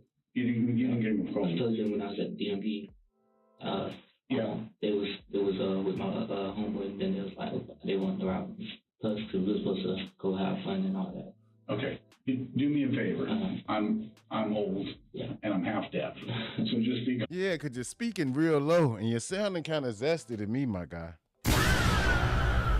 That's all. Got to speak up so the officer can hear you and so me and the family can hear you, because we don't understand nothing that you're saying except for what we're reading. Let's go. Real because I have a hard time hearing.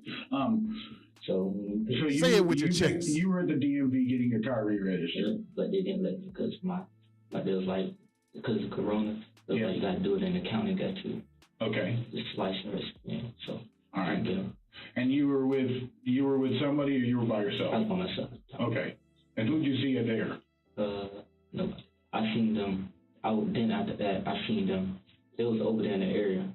Then they was like, I picked them up. You saw them just walking around? No, they was with my homeboy, my other homeboy. Who's your other homeboy? Mason. Mason? Yeah. Mason what? He sound like Michael Jackson. It was just my homeboy. My other homeboy. Mason. Yeah. Okay. I picked them up. Where's Bubbles? And you didn't pick up Mason? No. You took them from them? Yeah. Okay. And then you said you picked them up. Who were those two? Bakari and Pookie. Bakari and Pookie. What was it? Jabari? Yeah, Jabari. That's what we call him. You call him Pookie, okay. That's what I always do. Pookie? Anybody named Pookie? Y'all know anybody get the nickname Pookie anywhere in the world? Y'all know exactly where that came from. So they, all in all, calling you a fiend, calling you a pluck, calling you a smoker.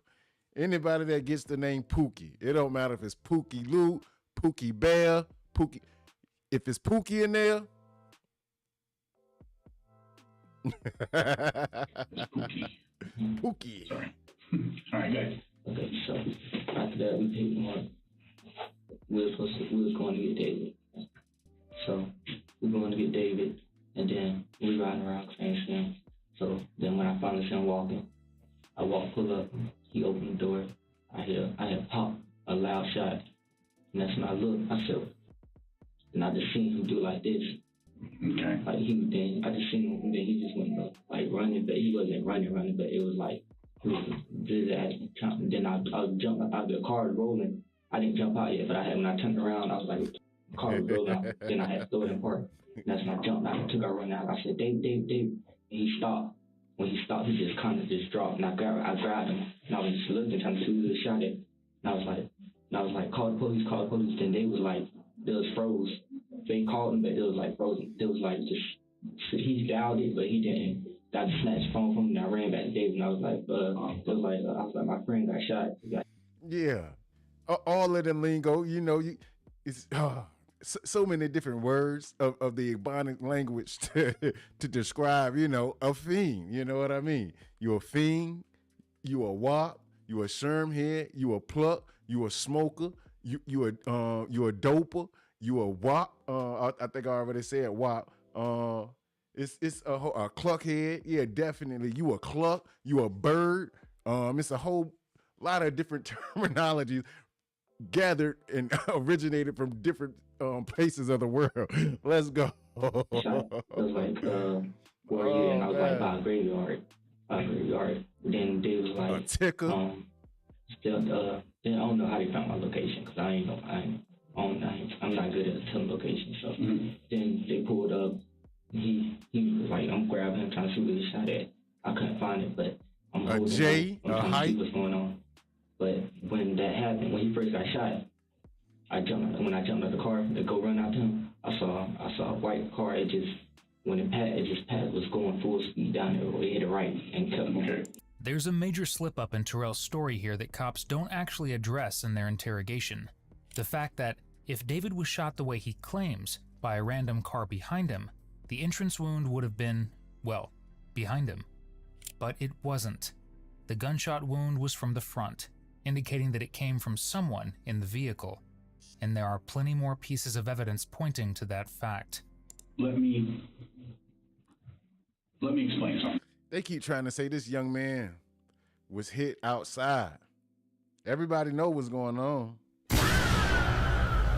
They just think that their story is so strong that it's going to actually fit and work. But it's not going down like that.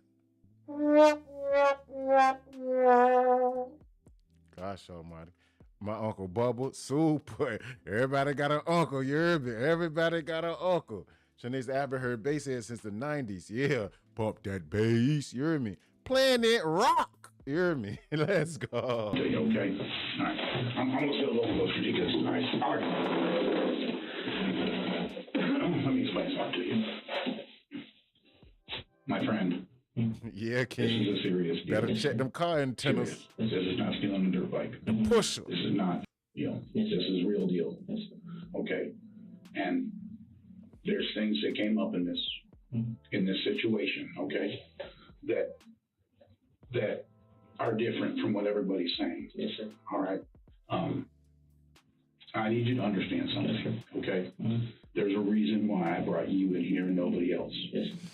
Okay, the reason I brought you in here is because in my heart, I think you're a good kid.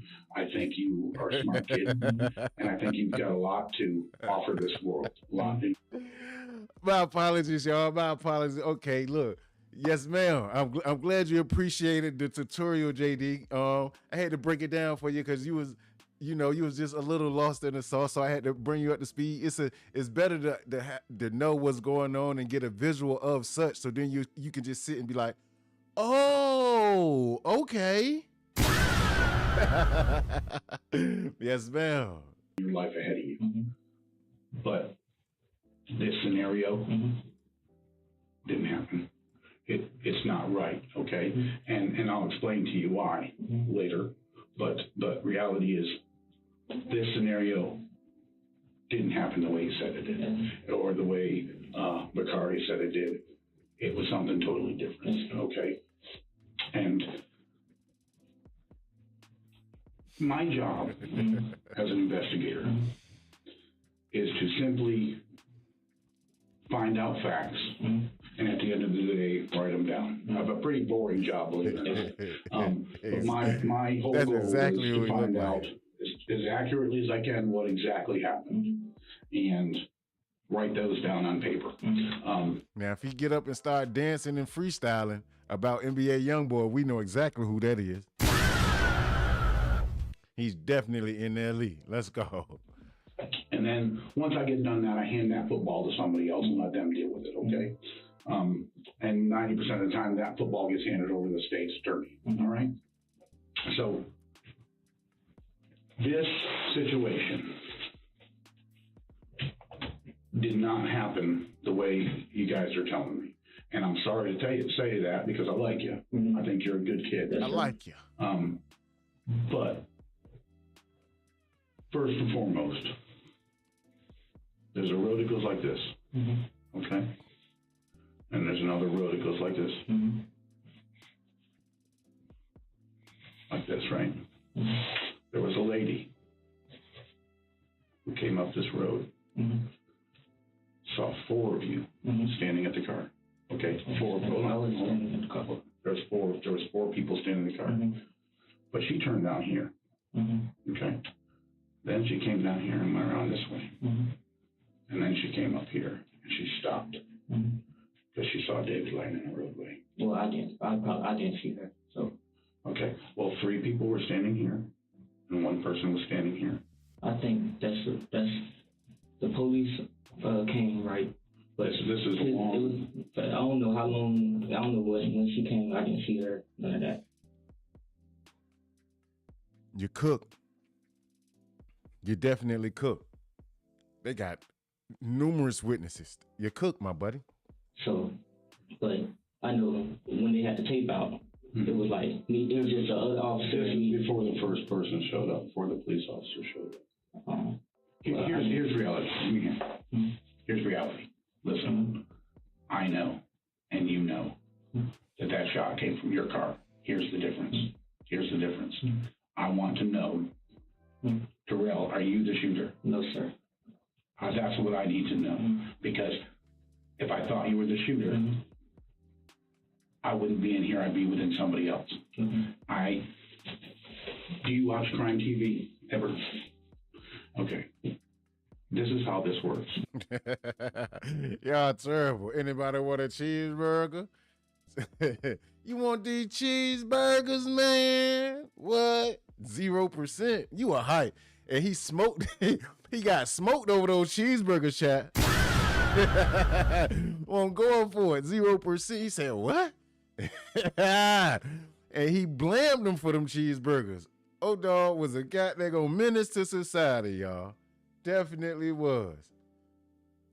Definitely was. There was 4 people in that car. One of those people are going to talk to me. One of those people are going to tell me what happened. Oh, the reason you're here is because I want you to be that one person. That one person is the person at the end of the day who gets shed in a totally different light than everybody else. That's the person that helps us, and we help them in return, okay? Several things linked the boys in the vehicle to the crime. For starters, well, the fact that they were all there waiting for the police to arrive didn't bode well for them. But then there were the cameras. Police combed every single security camera, ring camera, and traffic camera within a few-mile radius of the crime scene, and not once did the white car everyone claimed to see roll into view. Terrell's car, however, was on screen repeatedly. Then there's the fact that a blood spatter analysis proved that David was inside the vehicle when he was killed, not outside of it. But who was the shooter, and why? Gosh almighty. Oh my. Those are the 3 witnesses they needed. the camera from the polls, the ring camera, and then the blood splatter analysis. See, now little do people know, the blood splatter analysis goes a long way in showing entry point, showing like it can show you how fast something was injected in or whatever the case may be. The blood spatter analysis shows a lot of information that people tend to not think about. Shout out to Bones. Let's go. And shout out to Luder. Shot came from inside your car. We did search your car. Yeah, I know. Okay?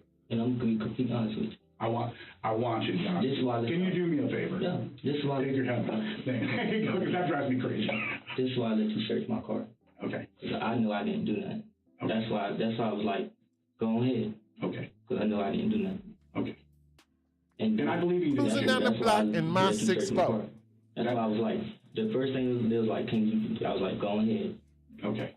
And my heart told me that you did not shoot David, but somebody in your car did without question. Yeah. No doubt in my mind. Who is that shooter? Javaris. Okay. And that's one, Juice. What did he? I don't know. Go ahead. Okay. And my heart told me that you did not shoot David, but somebody in your car did without question. Yeah. Y'all had me intrigued over that Easy-E. Let's go, y'all. No doubt in my mind. Who is that shooter? Javaris. Okay. And what did he? I don't know. What happened? I'm gonna be completely. I don't know why he did. Okay. I understand. I understand this. I'm gonna tell you the truth. Okay. We were dropping. They were just. They went to arguing for what I don't know. It was just like they went on the. It was basically you found. Yeah. It was David Lee.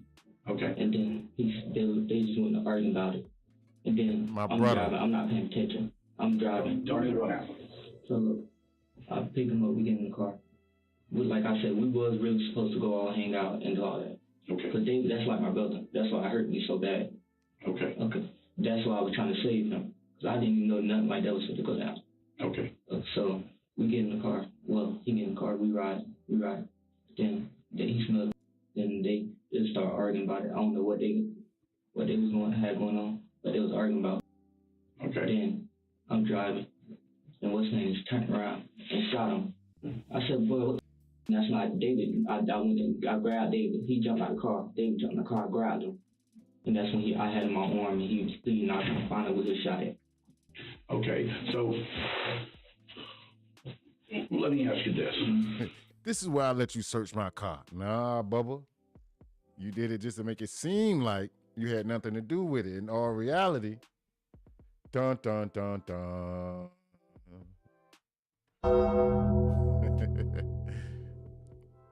We gonna find out. Let's go. He turned around from the front seat and shot him. Yeah. Okay. Is that gun still in that car? Is that one of the guns they found in that car? Yeah, exactly. That's why I left him in there. Where was it? Where did it end up? I don't know. Cause I don't know where they put it at and nothing. Cause I like I said, I ran out to David. Well, I was told that there was 4 guys there, and David lay still laying on the ground, and we're missing one when we show up. No, it wasn't 4. There wasn't 4. I put my right hand on the bottom. It was just okay. It's me, David. What did Javaris have to say? What did Javaris have to say? I didn't. This is what he said. He was like, I didn't mean to. That's what he said. What? I didn't mean to. This man been in the interrogation room for 2.5 seconds, and he let everything go, chat. Every goddamn thing known to man. He not trying to get into anything involved. He said, oh no, not me, not I, but you. Not me, not I, but you. Let's go. He don't even have any water. That's crazy. They didn't even offer the man any water, chat. I know he dehydrated, yo. I know he is. Let's go. Let's get to it, right? I said, look, I really wanted to be at the moment, but my mom wasn't thinking. Okay. And he had a gun. He had the gun, and I didn't want him to try to shoot me. Okay. I understand that. It must have been horrible for you. Exactly, because that was like my brother. So I was like, we all like brothers. And you just turn around and shoot them. And he was like, I didn't mean to. But what were they arguing about?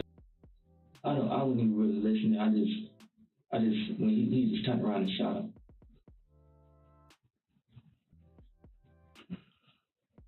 That had to be kind of hard for him. I mean, for everybody in that car. What did Bakari say?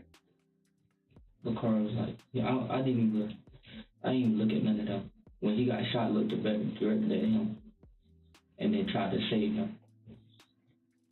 Did he say anything to you? Mention anything to you? Yeah. No, he didn't even talk. I was like, breathe, please breathe. Okay. That was in the car in that little plastic bag. That's what David had with him, and that's what they were arguing over how to get him in the front seat. When David, he picked it up and threw it up there.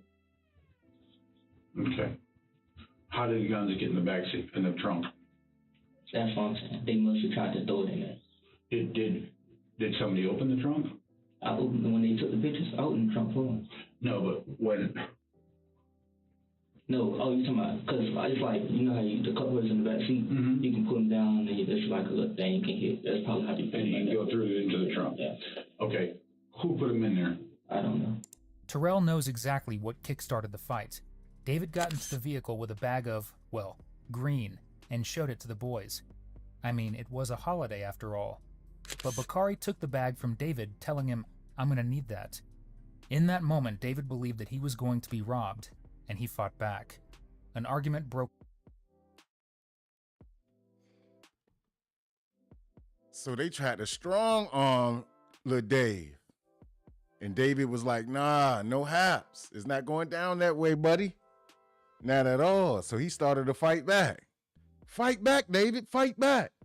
But this time, Goliath took him over with the ammunition. You know? No stones involved. Just a little bit of greenery. Let's go. Out in the car, where Javari doubled down and asserted, yeah, we're gonna be needing that. When David refused to hand over the baggie, the argument escalated, until finally, Javari turned around and shot David. The death of this young man was over just that, a bag of drugs. But whether the robbery was the intention or not, well, that's still a question detectives are wrestling with at this point. What was Javari's attitude after it happened, before the police got there? And they were scared, because he knew he was wrong. And did he say anything about? Here's the thing with the white car. Okay, I've had two guys out since the minute this happened, and they have gone to every ring camera, every surveillance camera for a mile and a half out past I've seen in the circle. They have checked every single camera. We've got your car on camera several times. We do not have a two-door white Honda on that camera, not once. So the white car had to be a story. It had to be something, okay, we're going to say it's because I understand that. You guys are freaking out at this point. Holy shit, there's a guy, and now we're here, and did one of the guys say, okay, we're going to say it was a drive-by, it was a white Honda? Yeah. Okay. Who said that? Who started that? Javaris. What did he say? He was like, man, you just gonna say this. If I wasn't agreeing with it, but then I was like, because I knew this was gonna unfold like this. So I was like, I just said, okay, I'm gonna go with it. But patting him on the back, like, yeah, brother, you're one of us. That was the ultimate "you're one of us" pat on the backs. In my head, I'm thinking when it's unfolded, I'm just gonna tell them straight up. And I said, block for y'all, knowing I didn't know none of this was gonna go down, and you did this. Okay. And how did he say it? Try to think back. If you have to close your eyes, sometimes it helps me close my eyes and think. But like when we were standing there, when the police arrived, he was like, we're gonna say it's a white car. It was a white car, two-door car. He said two-door, four-door, and it was a white Honda. That's what he said. Okay. All right. While the boys waited for police to arrive, they came up with a cover story while standing over their former friend's dead body.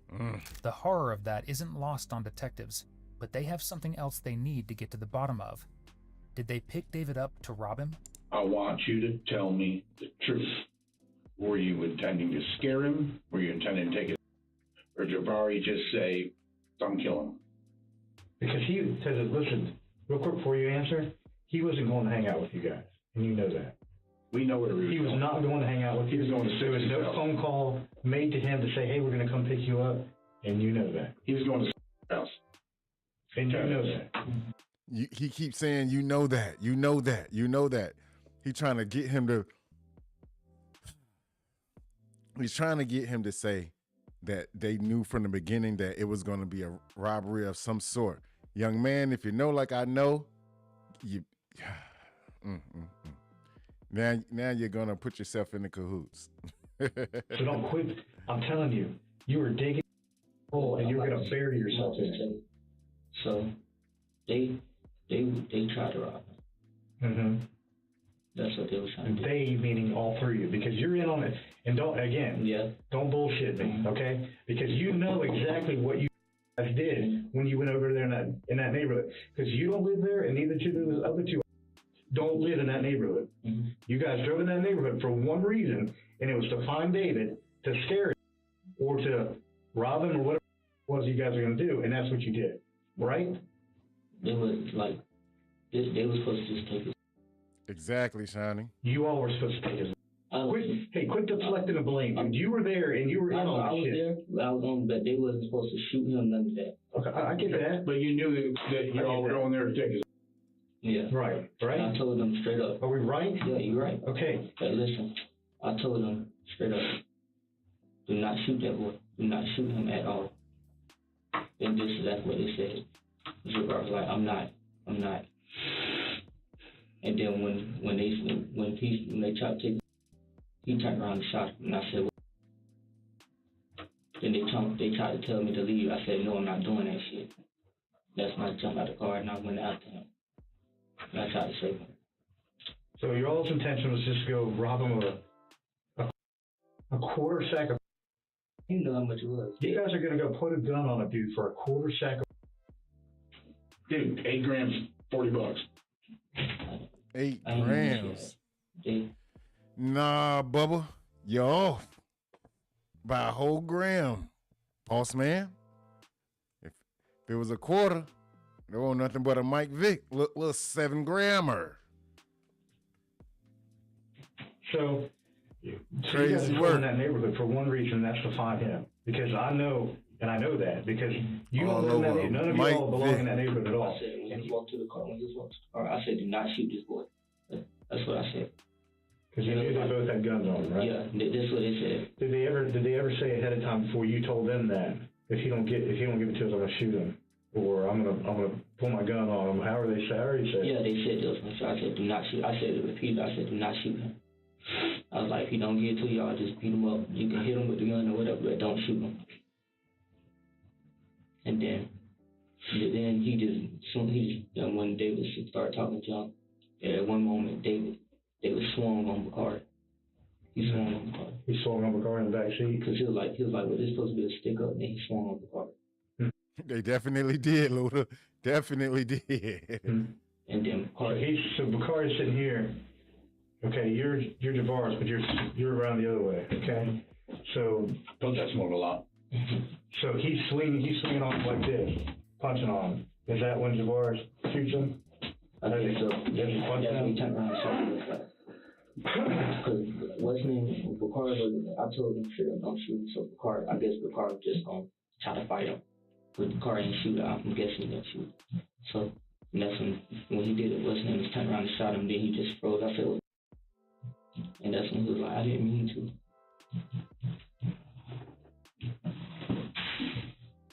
In the end, police got all the answers they needed. All three boys in the vehicle knew that they were going to pick up David for one reason: to rob him. As a result, they were all charged with first-degree murder. Bakari and Javare were both sentenced to 50 years behind bars for the murder and armed robbery of David Lyons. Terrell took a plea deal, pleading guilty in exchange for 25 years in prison. Our thoughts are with David's loved ones. He took a plea deal for 25. Friends and family. Thank you for tuning in. Nearly 85% of everyone watching isn't subscribed. Your subscription and support would mean the world to us. Gosh almighty, y'all. That was wild style. Very much so. He took the plea deal for 25 years. That's a long time, my brother. Long time.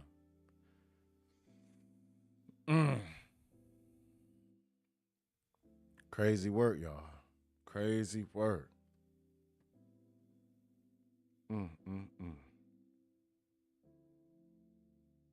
I know what a zip is. Nah, that wasn't no zipness, man. That was just a little 7 grams. That's all, a little 7 grams. They ended up taking his life over 7 grams. That's crazy work, diabolical. Which they were supposed to all be friends at one point in time. Everybody was supposed to be friends. Let you know, it's not all cracked up to be, you know? Not all cracked up to be at all.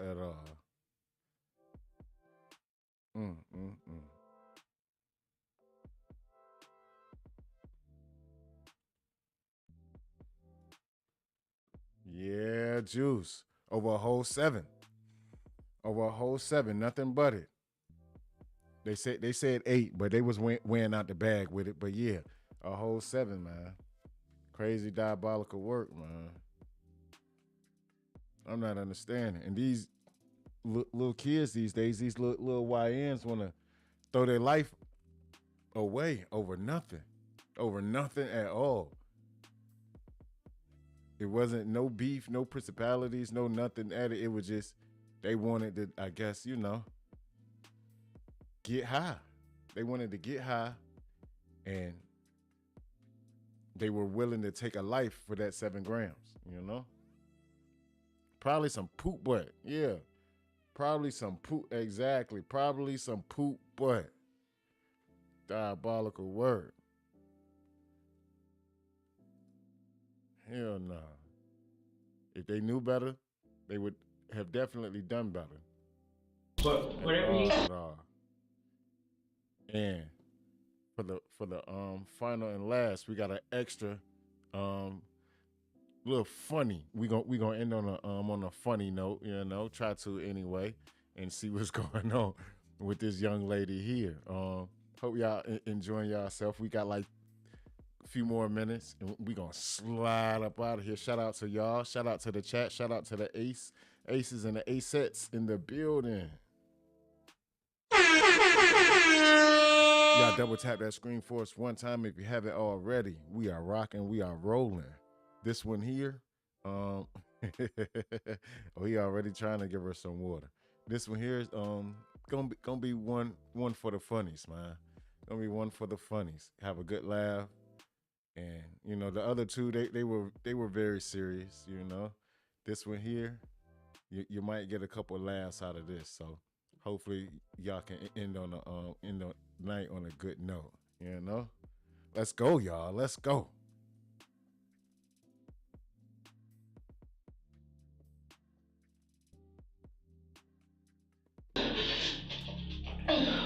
So what's going on? You're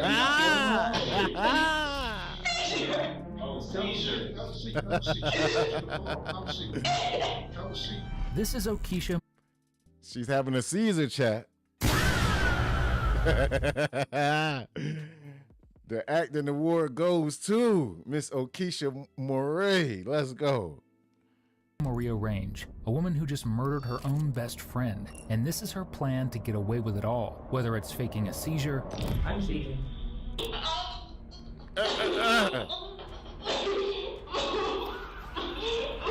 Or a diagnosis. Now, have you ever been diagnosed with schizophrenia? Yeah. You have? Mm-hmm. I'm coming for you. I got you, baby. I love you. Okisha may be the dumbest killer we've ever shown. Oh, it's painful. Yes, I'm popping. You're popping? You need an ambulance? Yes. On March 7th. Oh boy. Oh boy. She's a definite character, y'all. Oh man, she's a definite character. Crazy word. Crazy word. 2022, police in Georgia responded to a condo after receiving an unsettling 911 call from a woman claiming that her roommate was dead. When they arrived at the apartment, they discovered Shamaria Mimi Fletcher deceased. Mimi was a hardworking, kind, extremely giving 34-year-old woman who had no enemies, no criminal past, and should have had a bright future ahead of her. Instead, it was cut short. And pretty quickly, police had their first suspect, her roommate, Okisha Range, who conveniently was struggling to explain exactly what happened to Mimi. And she didn't get much better at explaining it when she was brought down to the station for initial questioning. How you doing, ma'am? You okay? Ma'am, are you okay? She's starting already. What's going on? Are you okay? Okay, you need an ambulance? Okay. What What's the complaint, ma'am? Chest pain? You gotta talk to me. How old are you? She over there looking like a sick pelican, chat. She got one leg cocked up. She don't know what to do. Little flamingo leg going on. You hear me? 34? And what's the complaint? Difficulty breathing? Okay. 35-year-old. He closed the door on her ass. He closed the door on her ass, y'all. Oh my stars. He said, all right, I've seen enough. Oh my gracious. Good. She got on 4 masks. You have difficulty breathing? Huh? Yeah, you just gotta sit like that. It's all good. I know it's uncomfortable, but we got you. Just have a seat, relax. We got you. Just have a seat. It's fine. It's okay. Just have a seat. Just have a seat. Just relax, okay?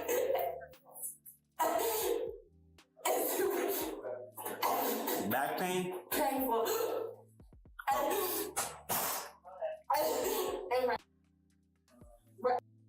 Oh, it's painful. You're right. Ironic that she's complaining about that when she's the one being a total pain in the butt. It may be the result of a little-known disease called lyongitis. If you want... She got that lyongitis chat. Before I get out the gig, you're already going when the one's taking the break. I bet she's fun girlfriend to argue with. Yeah. Hysterical. This clown on more people who think they're smooth liars. Be sure to like and subscribe. It's literally all we do here. Oh, you had surgery. Okay, just relax. Just relax. Just relax. I'm popping. You're popping? You need an ambulance? She popping. You need an ambulance? She definitely got she popping over there for sure, Popping and locking. She better get it together. Okay, breaker. All right.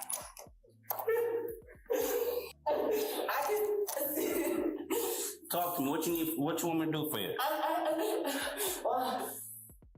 Take a deep breath, man. It's good. It's okay. This lady over here full time glitching out, chat. She having a glitch.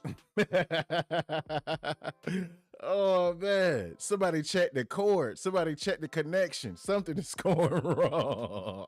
Deep breath. Her Wi-Fi is messing up, you y'all. Take the mask off if it's uncomfortable. Just have a seat. Just have a seat. It's fine. Talk to me. Oh my God. In, out. There you go. In, out. There you go. There you go. There you go. There you go. Crazy word. Okay, we're good now. There you go. In and out. Slow your breathing down. There you go.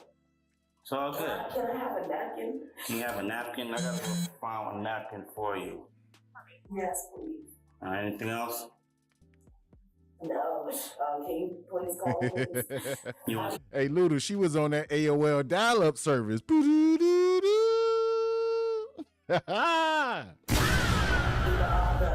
The detective you were speaking with? The hospital, yes. It doesn't really matter. So you want to talk to the detective that was talking to you earlier? It doesn't matter. I'm literally, is my sister okay? I'll get them to come. I'll let you know. So you need to talk to the detective about your sister, you said, correct? No. So here's what's going on. Okay. So here's what's going on. I'm just sitting here. I have no idea what's going on. So you gotta work with me. So okay, it's fine. So you want to talk to the detective that was talking to you earlier? What the? Just get somebody on the phone. Okay, I'm gonna have to come talk with you. Who? No, you can call our parents too. Okay, all right, I got you. Hang tight, all right? Yeah. You gonna call our parents? I'm gonna have the detective come and talk with you. Oh, all the symptoms went away for a second there, chat. Everything left, y'all. Everything. But are you gonna call the parents, right? You gonna call my parents, right? What? Let's go. You can call your parents as well. Is that okay? Yeah. Okay. Indeed, Juice, AOL. I'm just here, America man. I don't know what's going on. Online. So the person that could assist you, I'm gonna have You them got come mail. talk with you so you guys have an understanding, all right? I appreciate you. In case anyone is wondering, that's not how you use an inhaler. Now, at this point, keep in mind, police haven't actually questioned or accused Okisha of anything.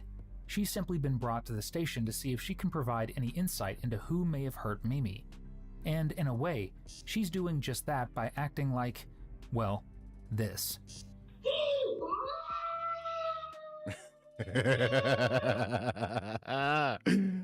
One thing for certain, two things for sure. She's cooking her goddamn self. Doing all of that, Miss Ma'am. All of that.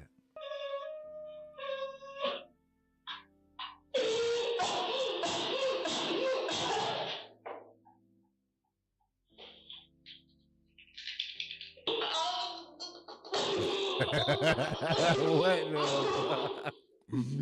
Oh my stars. Oh my God. Yo. Oh man. She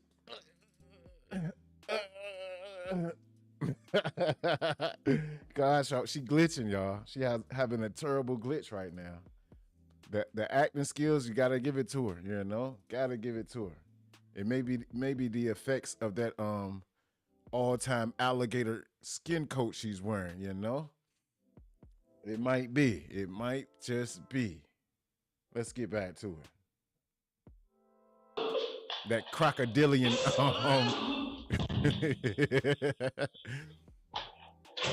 that crocodilian comfort coat.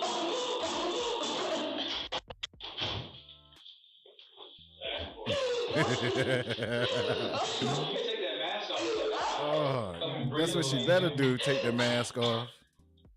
Thank you. You need some water? Please and thank you.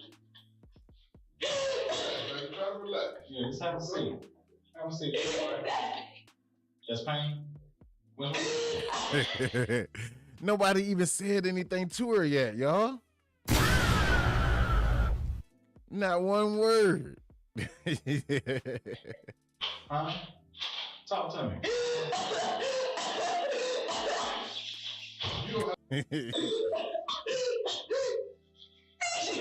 Oh, seizure. Have a seat. Oh my stars, y'all. We don't want you to fall, bro.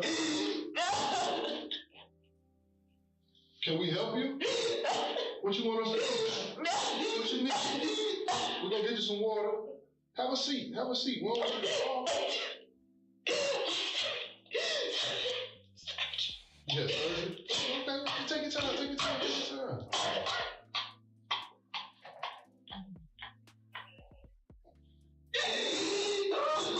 We got to pull it up. You want me to do it for you? You want me to do it for you? I know your hand. I got you. Here you go. Sit down. Sit down. Sit down. Sit down. Sit down. Sit down. Sit down.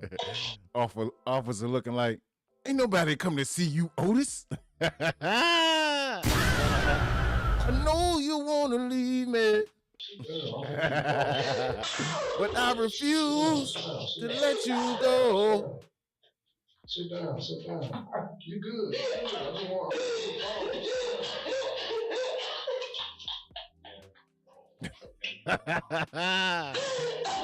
Oh, man.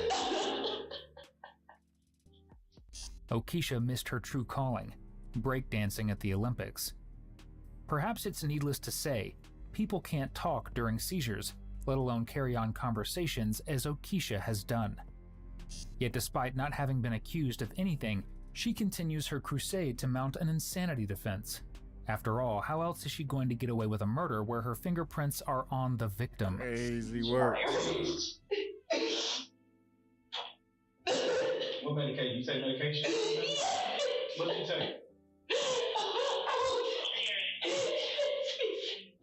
What's the name of it?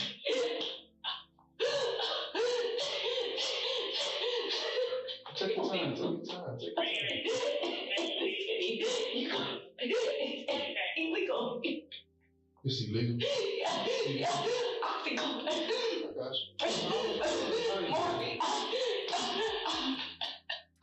You say Oxycontin? Is it oxycodone? Yeah, Oxycontin not illegal. We don't have that. You gotta get it from a Ain't gotta go. Yeah, I already said that, and they won't even go ahead, and I've already tried it. They do it in the West, they don't do it in the South. What's your name? David Ruffin gave her that water, hoping she would calm down. Nah, Bubba. Nah. Yeah, let's start this way. I'm Cal. What's your name? I am the Temptations. Here it is. Say it one more time. Okisha Murray Rage. Okay, Miss Rage? Yes, sir. Rage, yes, like I'm on the range. Okay. Like I'm on the range. Oh, with the deers and the antelope play. Oh, man. Let's go. Home on the range. Here it is. Let's go. Okisha? Murray Rage. O-M-R. What's your name? She said. 1, 2, 3. 88. Say right. Keisha, Ray Rage, J. January 23rd, 1988. My sister comes right after me. January 24th, 1988. Yes! I'm sorry that you let you come here.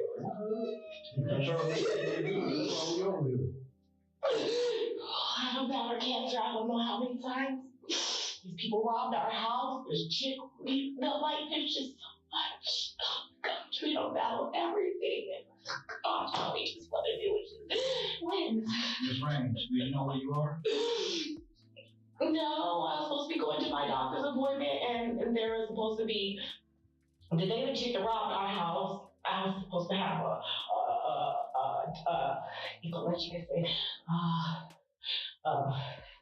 Get it right. Slow down.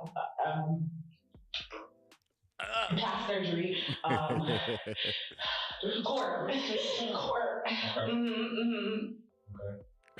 It took her that long to get the word court out of her face, y'all. Gosh, oh my.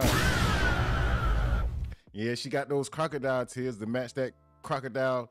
She got the most crocodilian comfort coat to wear. You know what I mean? Let's go. Oh, man. She's been a good character. Good character. Got to give her an A+ for the effort. For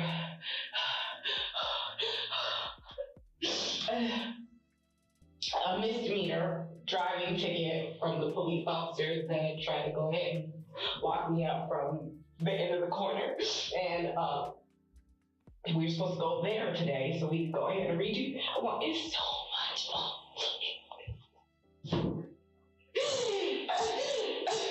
I have surgery today.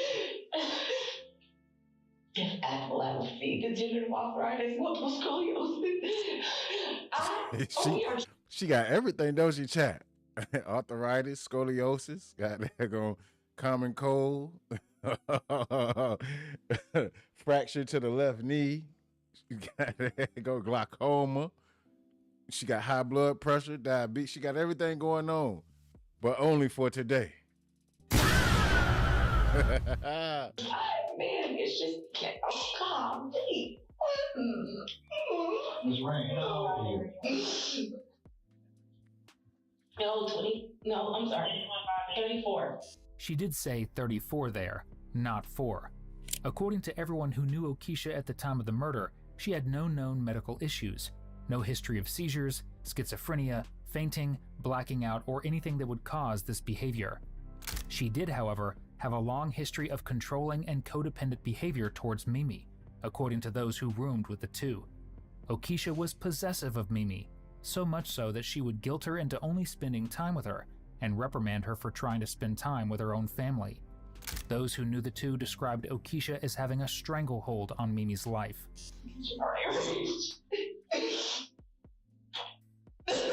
What medication? You say medication? What did you say? What's the name of it?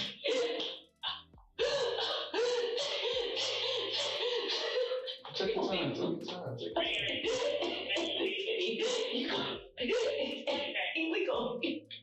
It's illegal.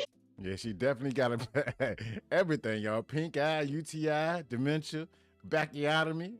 A backiotomy, yes. Yeah. I found out from the doctors that I need to have a backiotomy procedure. I don't know what's wrong. It's just that my back is inflamed. Athlete's foot, Parkinson's.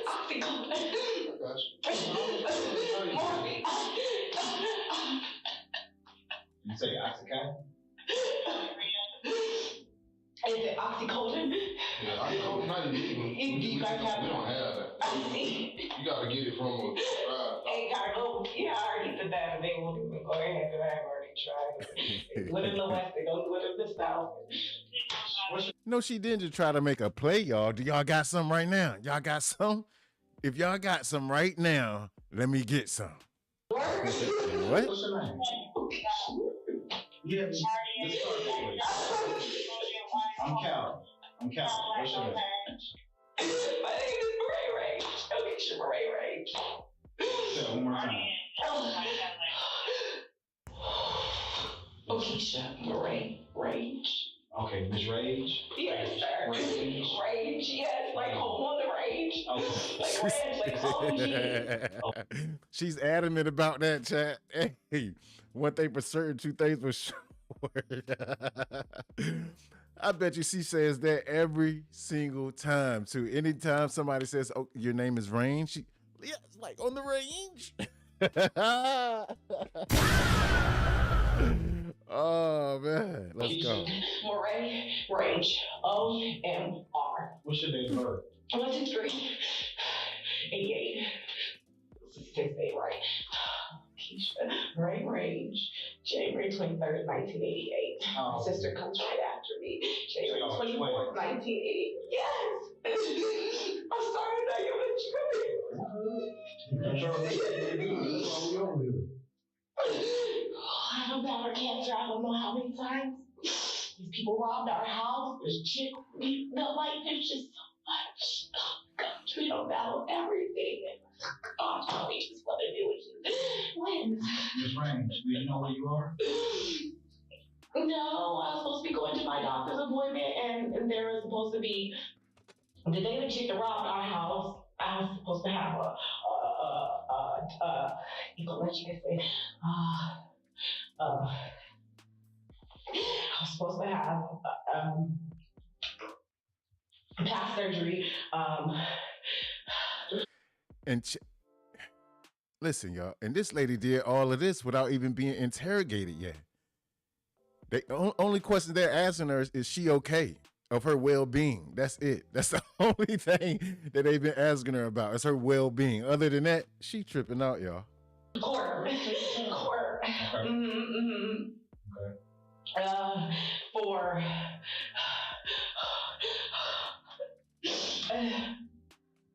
a misdemeanor driving ticket from the police officers that tried to go ahead and lock me up from the end of the corner. And we were supposed to go there today, so we can go ahead and redo that one. It's so much fun.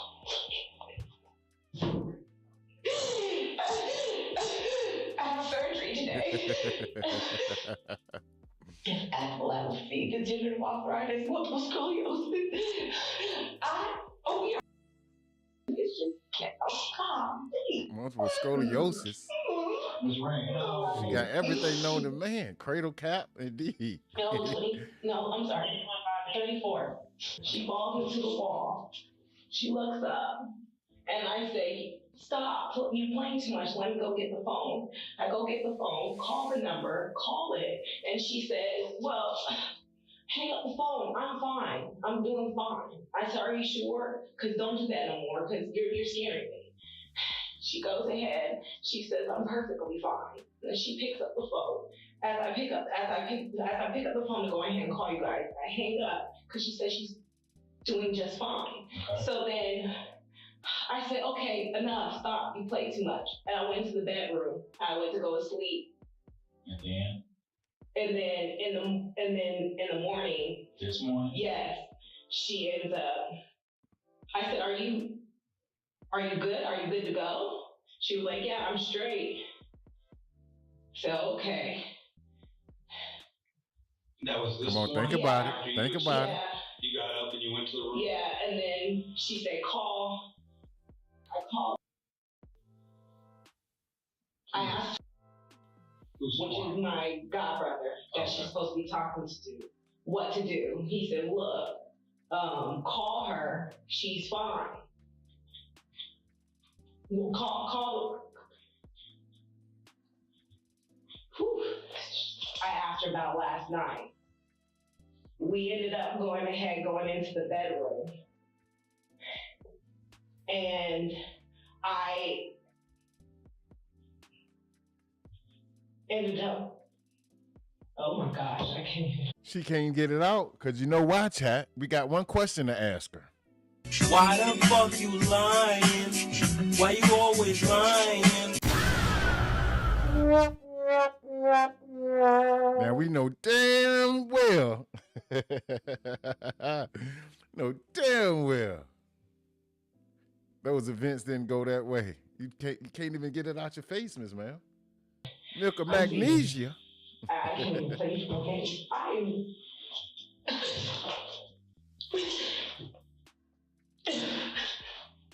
What's up, JD? Welcome in.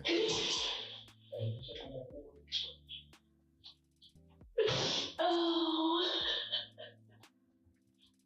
She keep looking up at the camera. When you called 911, it was actually She trying to make sure she in frame, y'all. She trying to get her cinematic view. That's all. That's it. your phone? Was that from your cell phone or was it from a house phone? From our phone, we share a phone. Okay. So the phone that we have now with the little clip on the back, that's a shared phone. Yes. Is that phone locked? Yes. So we needed to check to see if there was a 911 call made from that phone. Yeah. Do you have that code? It's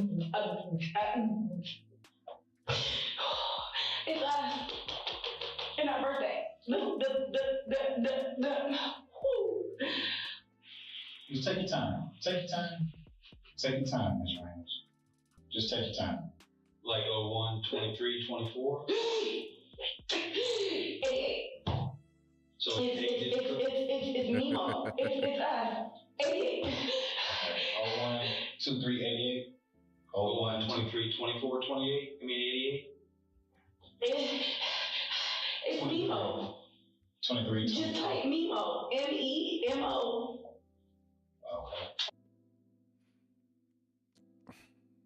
Okay. I don't know. Okay. We're going to let that one go. For the memo to Memo. You got it, though, Sugar. 88. MEMO. 88. Hey, shake it. Sorry, that's just our Okisha's story, if you didn't quite get it, is that she and Mimi, her beloved friend, were just joking around. Finding she Mimo. playfully kicked Mimi, and Mimi fell down. Is it me? Look, chat. Okay, look. The lady on the right is supposed to be Okisha, home on the range, okay? She looks like a totally different person from what we are seeing in this video right now. I'm not, sure of what's going on as far as how she got the face change or whatever the case may be, but she does look a little different from me. This lady is, a little caramelish. We got stuttering box lady, Miss Tourette's. We're gonna call her Teresa Tourette's. She's a little, different looking, but hey, I don't know, but we'll find out. Which doesn't exactly explain how Mimi ended up the way that she did. Trying to wade through Okisha's wall of, well, BS, the detective tries to go step by step with her to clarify things. So, just so I kind of have a timeline straight. So you say that you kicked her off the bed when she was playing last night. Do you know about what time that was? Definitely TT. Teresa Tourette's. Around, I checked on the phone before I got here, 2:18. 2:18 a.m. this morning? Yeah. Yeah, she had been drinking all day. After that, you went to what you call the guest room. Yeah, to go to sleep. Yeah, So you went to the guest room, and then after you were in the guest room, she grabbed for my leg. That was last night. Yes, and I said, you played too much. And then you called 911. She told you to hang up. She's good. Yes, because. And you went and sleep in the guest room. Yes. And then when you came back this morning, how was she this morning when you came? When you woke up, you came from the guest room to the bedroom that you all shared. What was her status at that point? At that point, she had been blinking. So I What? She had been like blinking. Tweaked out. Gosh almighty. Okay, so how are you?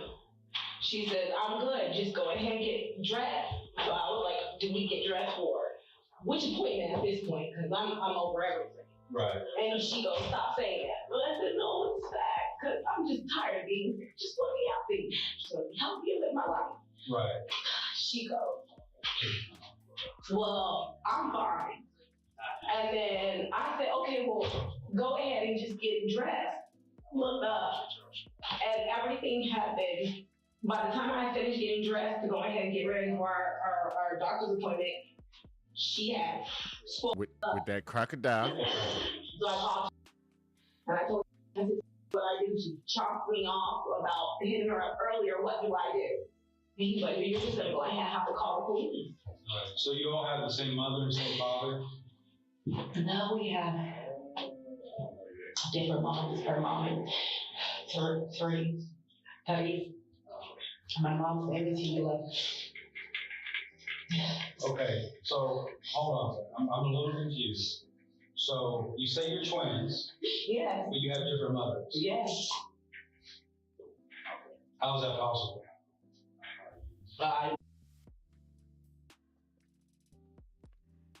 What the fuck? Oh, I can't believe it. Twins. What the hell, chat? No, she tweaking. She tweaking. What do you mean? How could you be? If you're twins, it means you were carried by the same mother. No, she's just. So when you say twins, you're not really twins. You're just really close. Yeah. Oh, they took that as the literal sense. Oh, nah, oh, that's twin. That's twin them. You know what I mean? That's twin. Gosh almighty. They thought y'all were biologically related. Okay, about to say stem cell. Let's go. And you just happen to have similar birthdays. You were born on the 23rd, so you're not really biologically related. Well, it's not your biological sister. No, but you can't tell her that. Okay. So, all right. So, where do we leave off? So, once again, just kind of go through it again. So, last night, she was chasing you around the house, and y'all ran into your shared bedroom. You kind of jumped on the bed and you kicked her. Where do you remember what part of her body you kicked her in?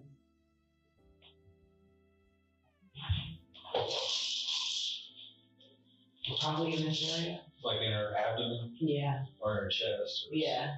Yeah. Okay. In the chest area. And then when you kicked her, look, be careful. That's how it happened. Okay, God, you guys. Yeah. What? On the other side of the table. Sorry. Now she's doing mime acrobatics. she about to what? She talking about some God, you got it. No, you don't. He ain't got nothing to do with this, baby. That way you're not. Sorry. Okay. So when she fell back, where did she fall? Into the wall. Into the wall? Mm-hmm. What part of her body hit the wall? Do you know?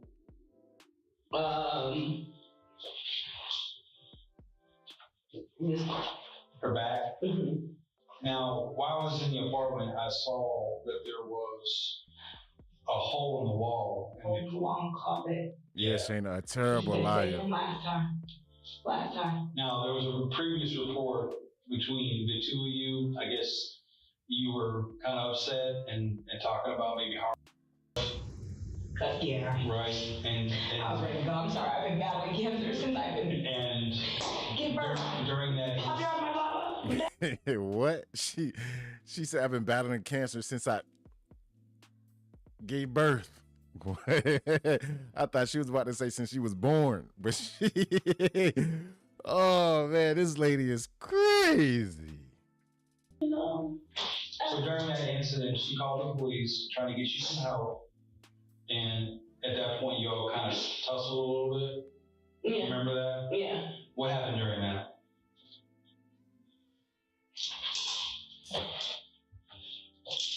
You play too much. You got your. I know. I'm not talking about last night. I'm talking about previously. I have to go ahead and reverse back to go ahead and move forward.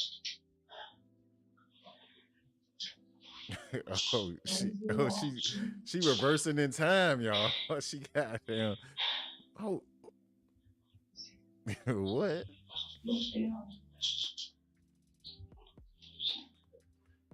What actually happened in that apartment, we may never know. However, police have offered their opinions, as have friends and family members of Mimi. For the entirety of Mimi and Okisha's friendship, Okisha allegedly didn't work. She mooched off of Mimi, eating her food, staying in her home without paying rent and leaning on her for all of her daily needs. Gosh, But it seemed that Mimi was ready to push past that and begin her life in earnest on her own terms, without a leech dragging her down. Police suggest that when Okisha learned Mimi wanted her to start pulling her weight, she did the last thing she could think of in order to maintain control over her. She killed her. Wait, what? You don't remember? No. Yeah, she's being integrated. I can't even get it out of my goddamn face. She's being interrogated at this time, brother. I can just tell you how it goes. Well, I'm telling you, there's a report of y'all having a previous incident. Besides that previous incident, She told me to hang up. No, I'm not talking about last night. I'm talking about previous to that time. Have there been any other altercations between the two of y'all? Since you're kind of tight like sisters, y'all fight like sisters? Yeah. Yeah. Yeah.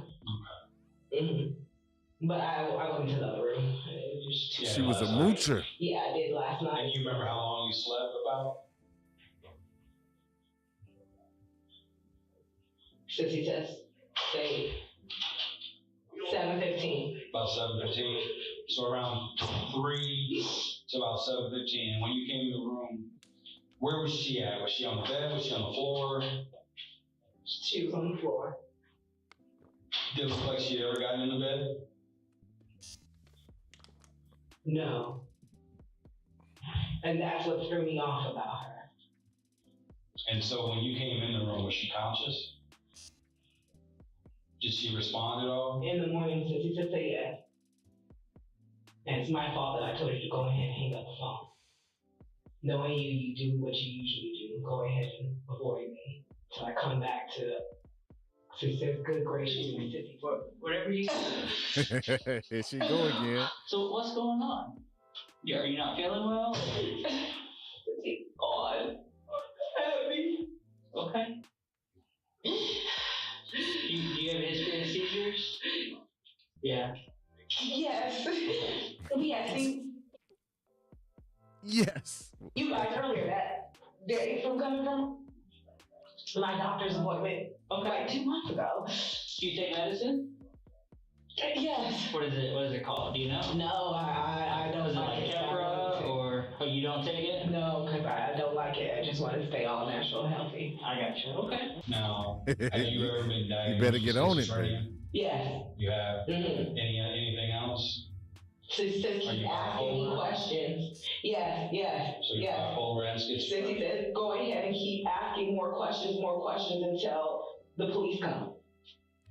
Yeah, And when you Juice. say sissy, you're talking about? My twin sister, Shamira, Jaleesa Fletcher. She said, write the time down. She said, if you had your phone, you go ahead and look at it. Go ahead and It's right snap here. a screenshot. It's right here. Of us. It's 4:32. Okay. I'm coming for you. I got you, Sissy. I love you. Ooh, I can't believe it. The past 30 minutes of interrogation have prepared Okisha for her magnum opus, pretending to have schizophrenia. Because if a detective suggests you might have it, it must be a good idea to pretend to, right? What happened to your finger? Do you know? Do you remember what happened to your finger? Sissy says, no, I don't know. She said, just go ahead. She doing a shimmy. Let go from here after time. Oh, sit tight, boys. Okay.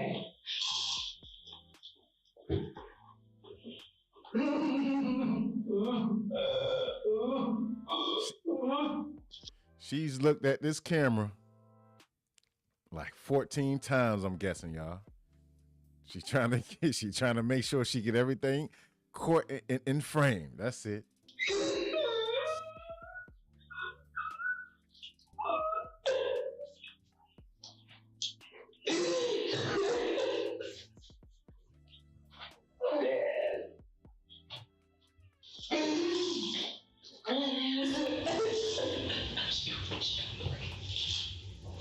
There you go. Drink you some water.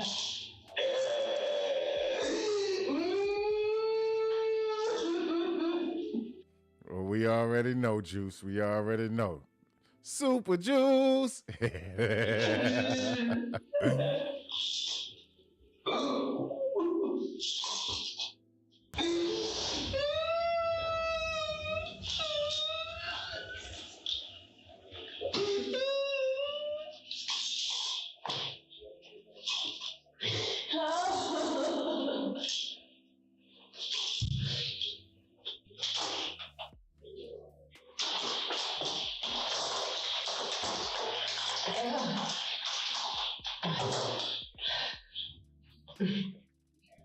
Get in frame. There you go. Get in frame.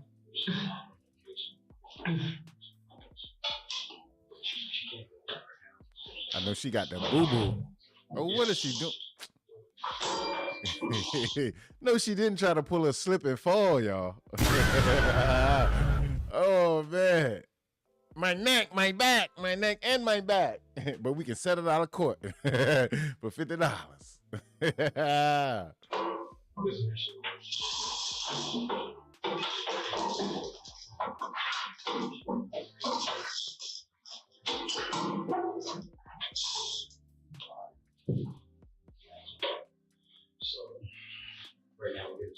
This is wild style.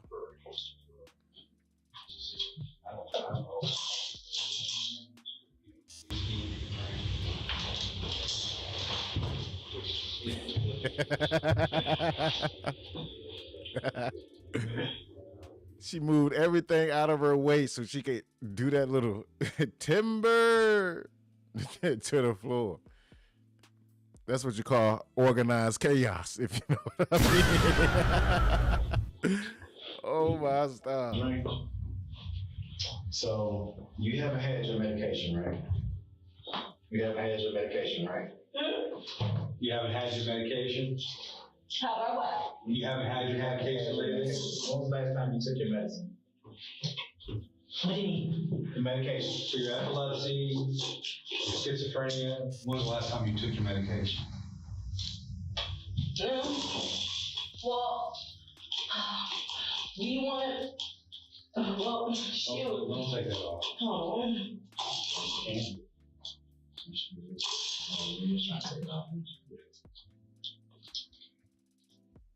It's not gonna come off, okay? It's not gonna come off. The only thing you can do is make it tighter. Miss Range. Miss Range, listen to us. Miss Range. Miss Range. Miss Range. What it do, Drip? What it do? My brother. We just in here catching a couple of laughs, man. Just catching a couple of laughs. You know, this was the last one of the day. Right here. So we just tapping in just to see what's going on with this young lady right here, man. She's been a wild one, a definite wild one. I appreciate you for sliding through. You know the vibes, brother. You know the vibe. She tweaked out, Drip. Hey, man. Say, man. You were laying down. Miss Range. Hello.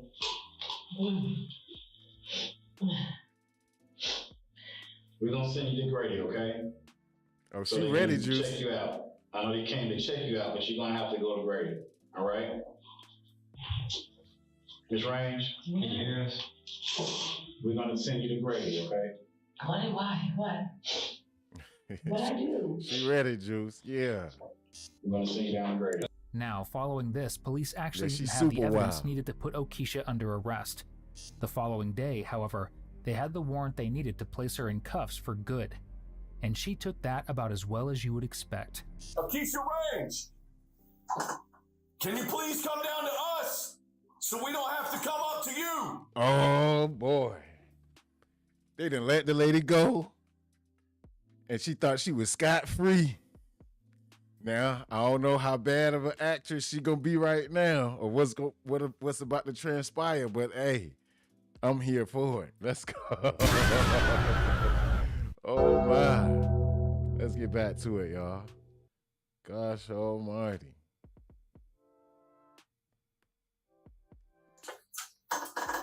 It's much more dangerous if we come inside your apartment. All right, come on up. I'll grab one. Indeed. Y'all get y'all popcorns ready. Get your popcorns ready, y'all, because it might be a good one. But wait, there's more, if you know what I mean. Let's go, y'all. Oh, my stars. Good point, Los. Okay.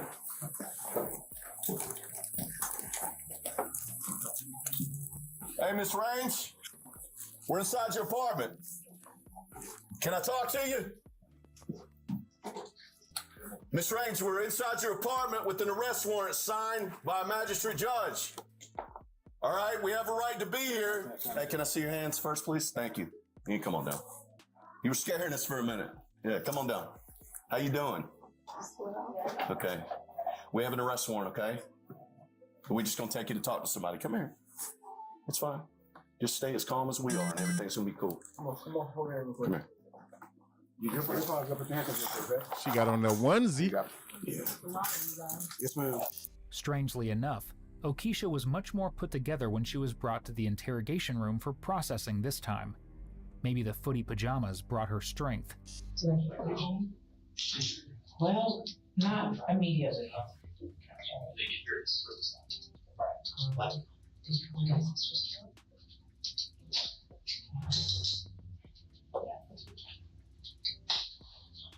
And let's get you straight, okay? You get to come home? Sit down, it'll be easier for me. Come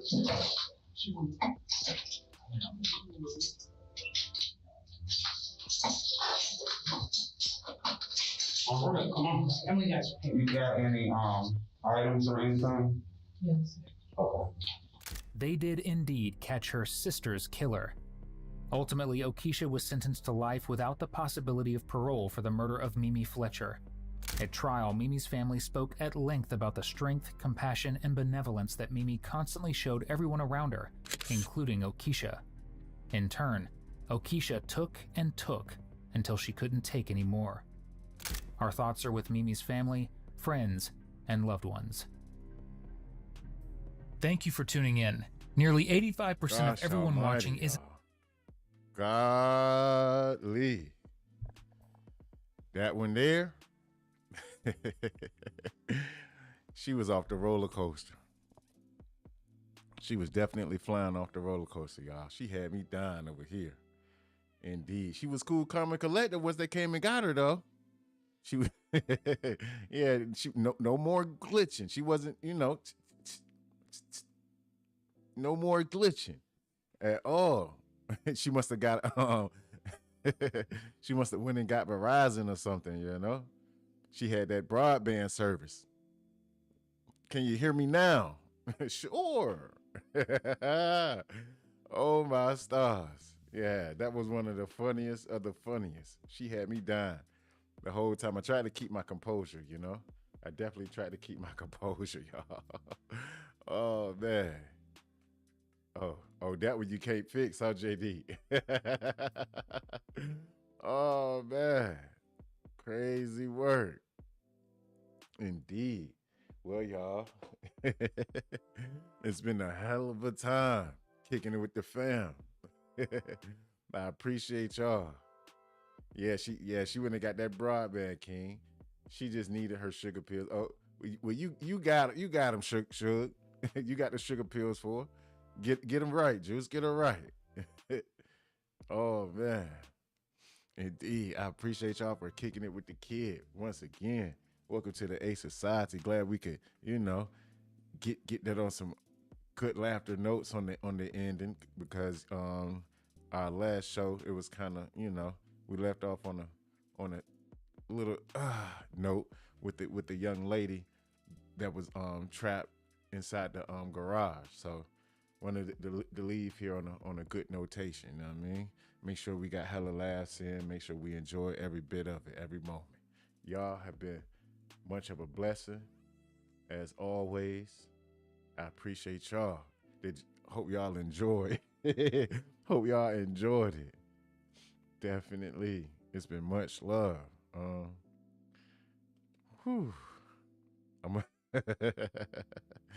gonna always remember that one. That's one of the funniest cases that I've ever seen.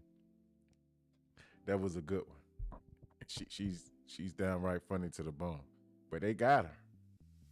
They definitely got her.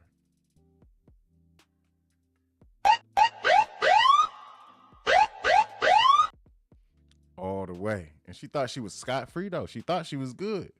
But I wonder why she was so calm and collected once they came and got her from the house, you know? Them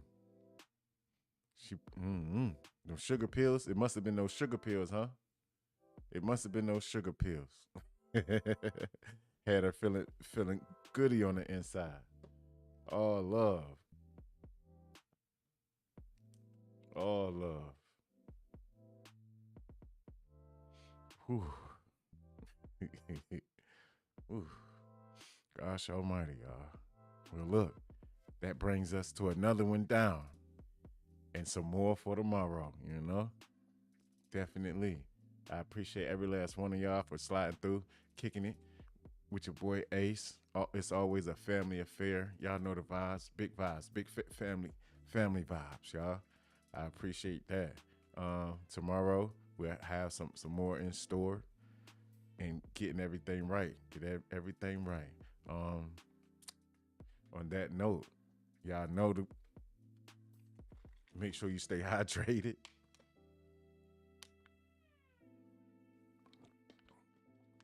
Please stay hydrated. That goes a long way. And we always protect who? We always protect the kids, the elderly. Juice, where you at? Okay. I don't know if it's gonna come up in time, but we always protect the kids, the elderly, the innocent. That's 3, Juice. That's 3. The kids, the elderly, the innocent. That's 3. You forgot about the women, and we protect each other all the way around the board. And yeah, can't forget about the puppies. Never forget about the puppies, y'all. Never. Much love, y'all. I appreciate y'all for coming to kick it with me once again. Tomorrow we gonna ramp it up, get everything. Yeah, protect your net of all courses. Yes, sir, indeed. So tomorrow we're gonna ramp it up, get everything back on schedule, and we're gonna lock on in. I appreciate y'all once again. Y'all enjoy yourselves. Y'all stay blessed, stay safe out there, be peaceful, you know, show love, because love always overrides the hate, you know. And without any further ado, we gone. Check y'all tomorrow.